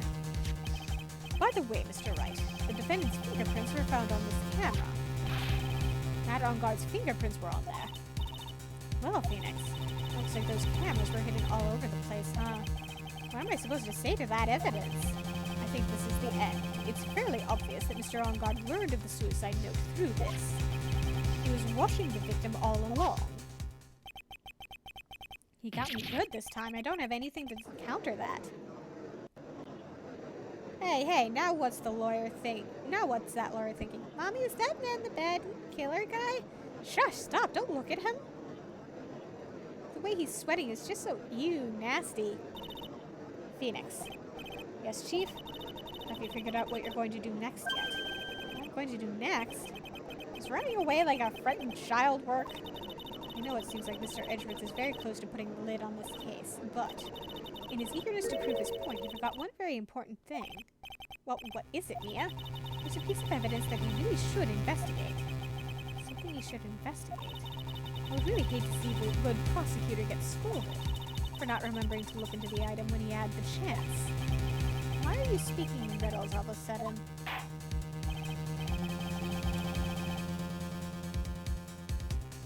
Alright, I think this time we finally understand everything.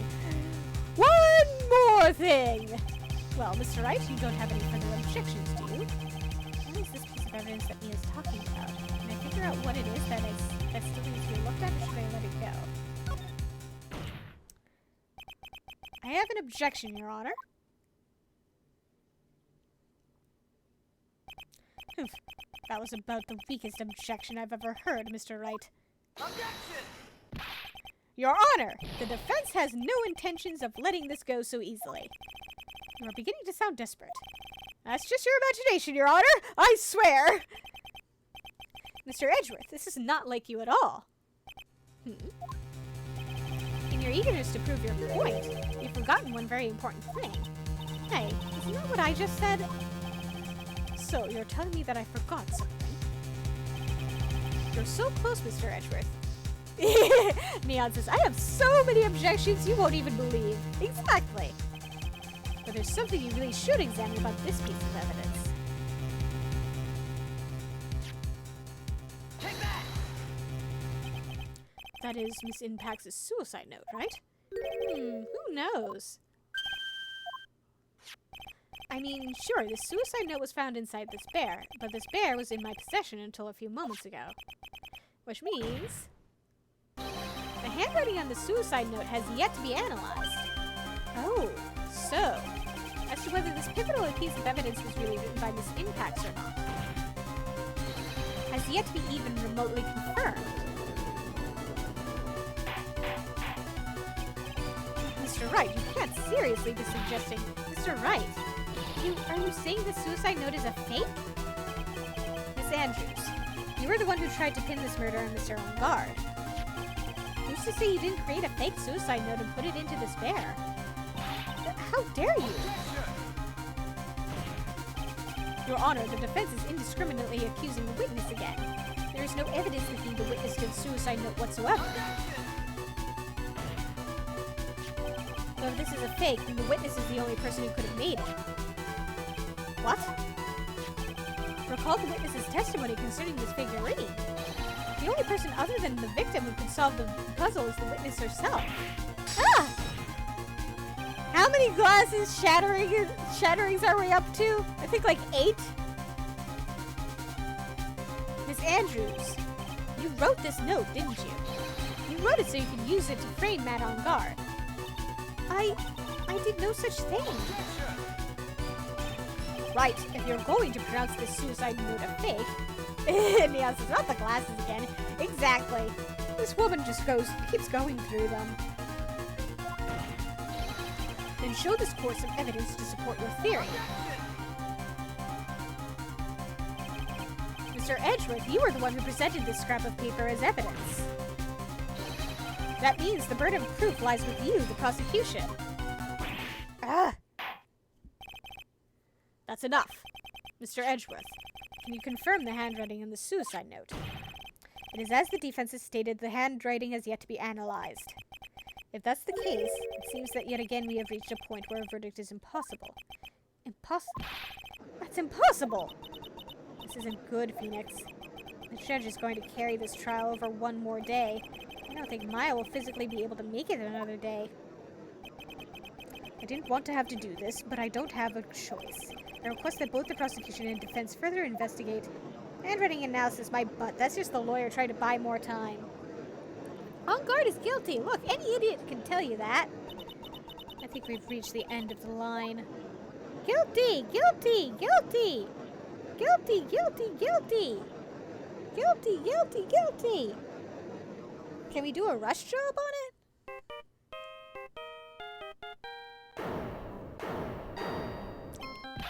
What is that sound? It's Gumshoe. Hello, Gumshoe? Ugh. What is with him, and what's with that sigh? Where's Maya? What happened to the killer? He got away. What? I'm sorry, pal, I really am. I don't know what to say, besides I'm sorry. I wish there was some way to make it up to you, I really do. Anyway, what's going on? We found his hideout, pal, but the two of them were already gone. This is terrible. I'm gonna keep looking for them, pal. Don't you worry, I just need a little more time. But don't tell me we don't have any more.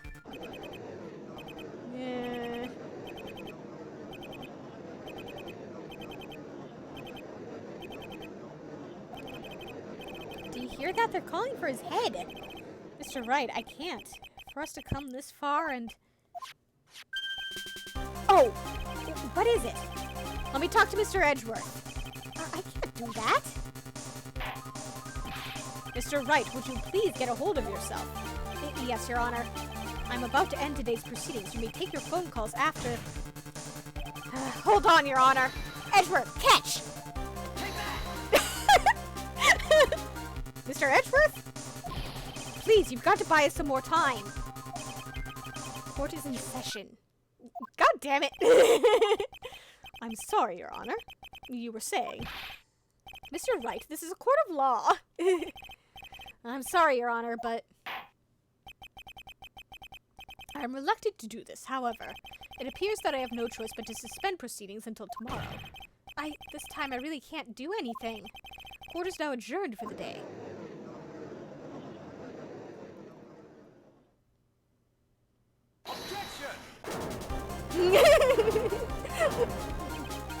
Please wait, Your Honor. Edgeworth? What is it, Mr. Edgeworth? I humbly request another 30 minutes of Your Honor's time. For what purpose? We can perform the necessary tests on this piece of evidence in that time. Thank you! But can you really obtain the results in 30 minutes? I believe we can, Your Honor. You can at least rule out Adrian. Wouldn't it be better we adjourn for today and then reconvene tomorrow? 30 minutes, please, Your Honor. That's all I'm asking for. Please, Your Honor. Very well. At the prosecution's request, this court will now take a 30-minute recess. But be advised that I will not allow another recess today. I'm not sure if this is helping or hurting us. The court will now take its final recess of the day.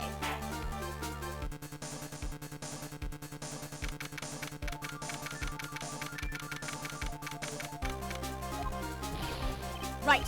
Well, what's going on with Maya's situation? The killer. It looks like he got away again. 30 minutes? We can't find her in that time. Ugh. Report!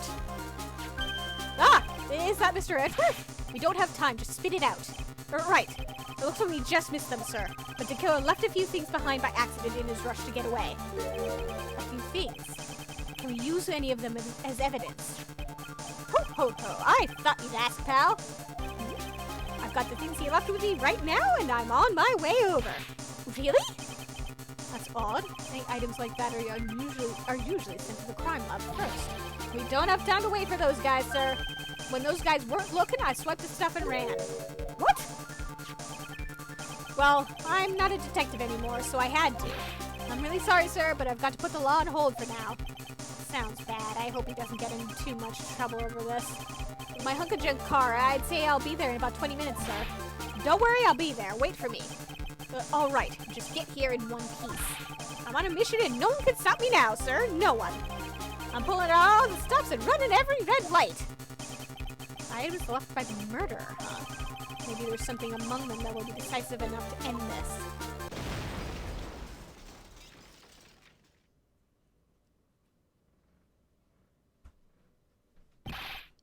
Hey, what's wrong? Detective Gumshoe, answer me.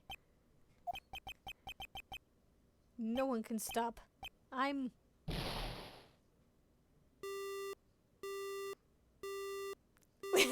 Neon says, wait, Gumshoe, no. Gumshoe, what did you do? What happened? It sounded like he had an accident. I'm guessing his cell phone broke as well. What was he thinking? We've got to hurry and call for help.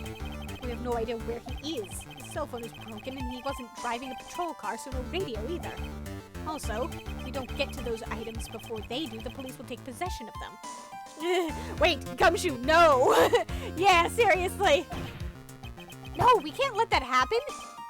Well, there is a way we can find out where he is, then we stand a chance. Why did Gumshoe have to get into an accident now? Is there any way to find out exactly where he is at this moment?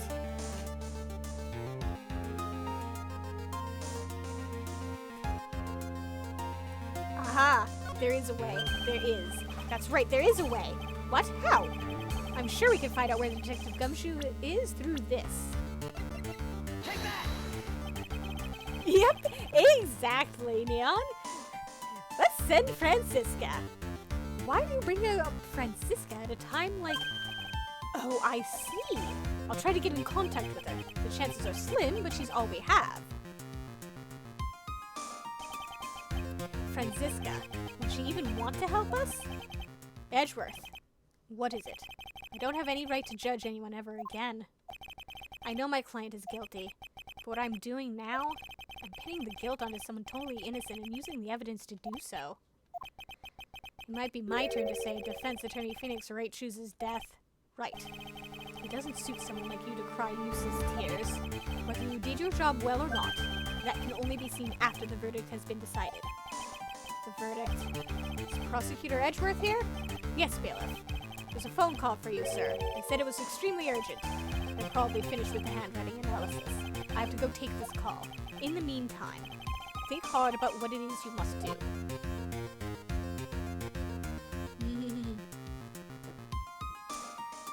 On that note,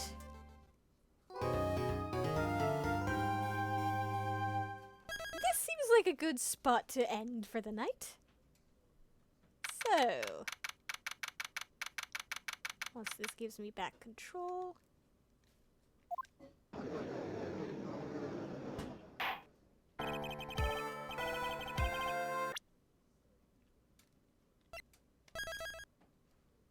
Save again, because it wouldn't let me do that before.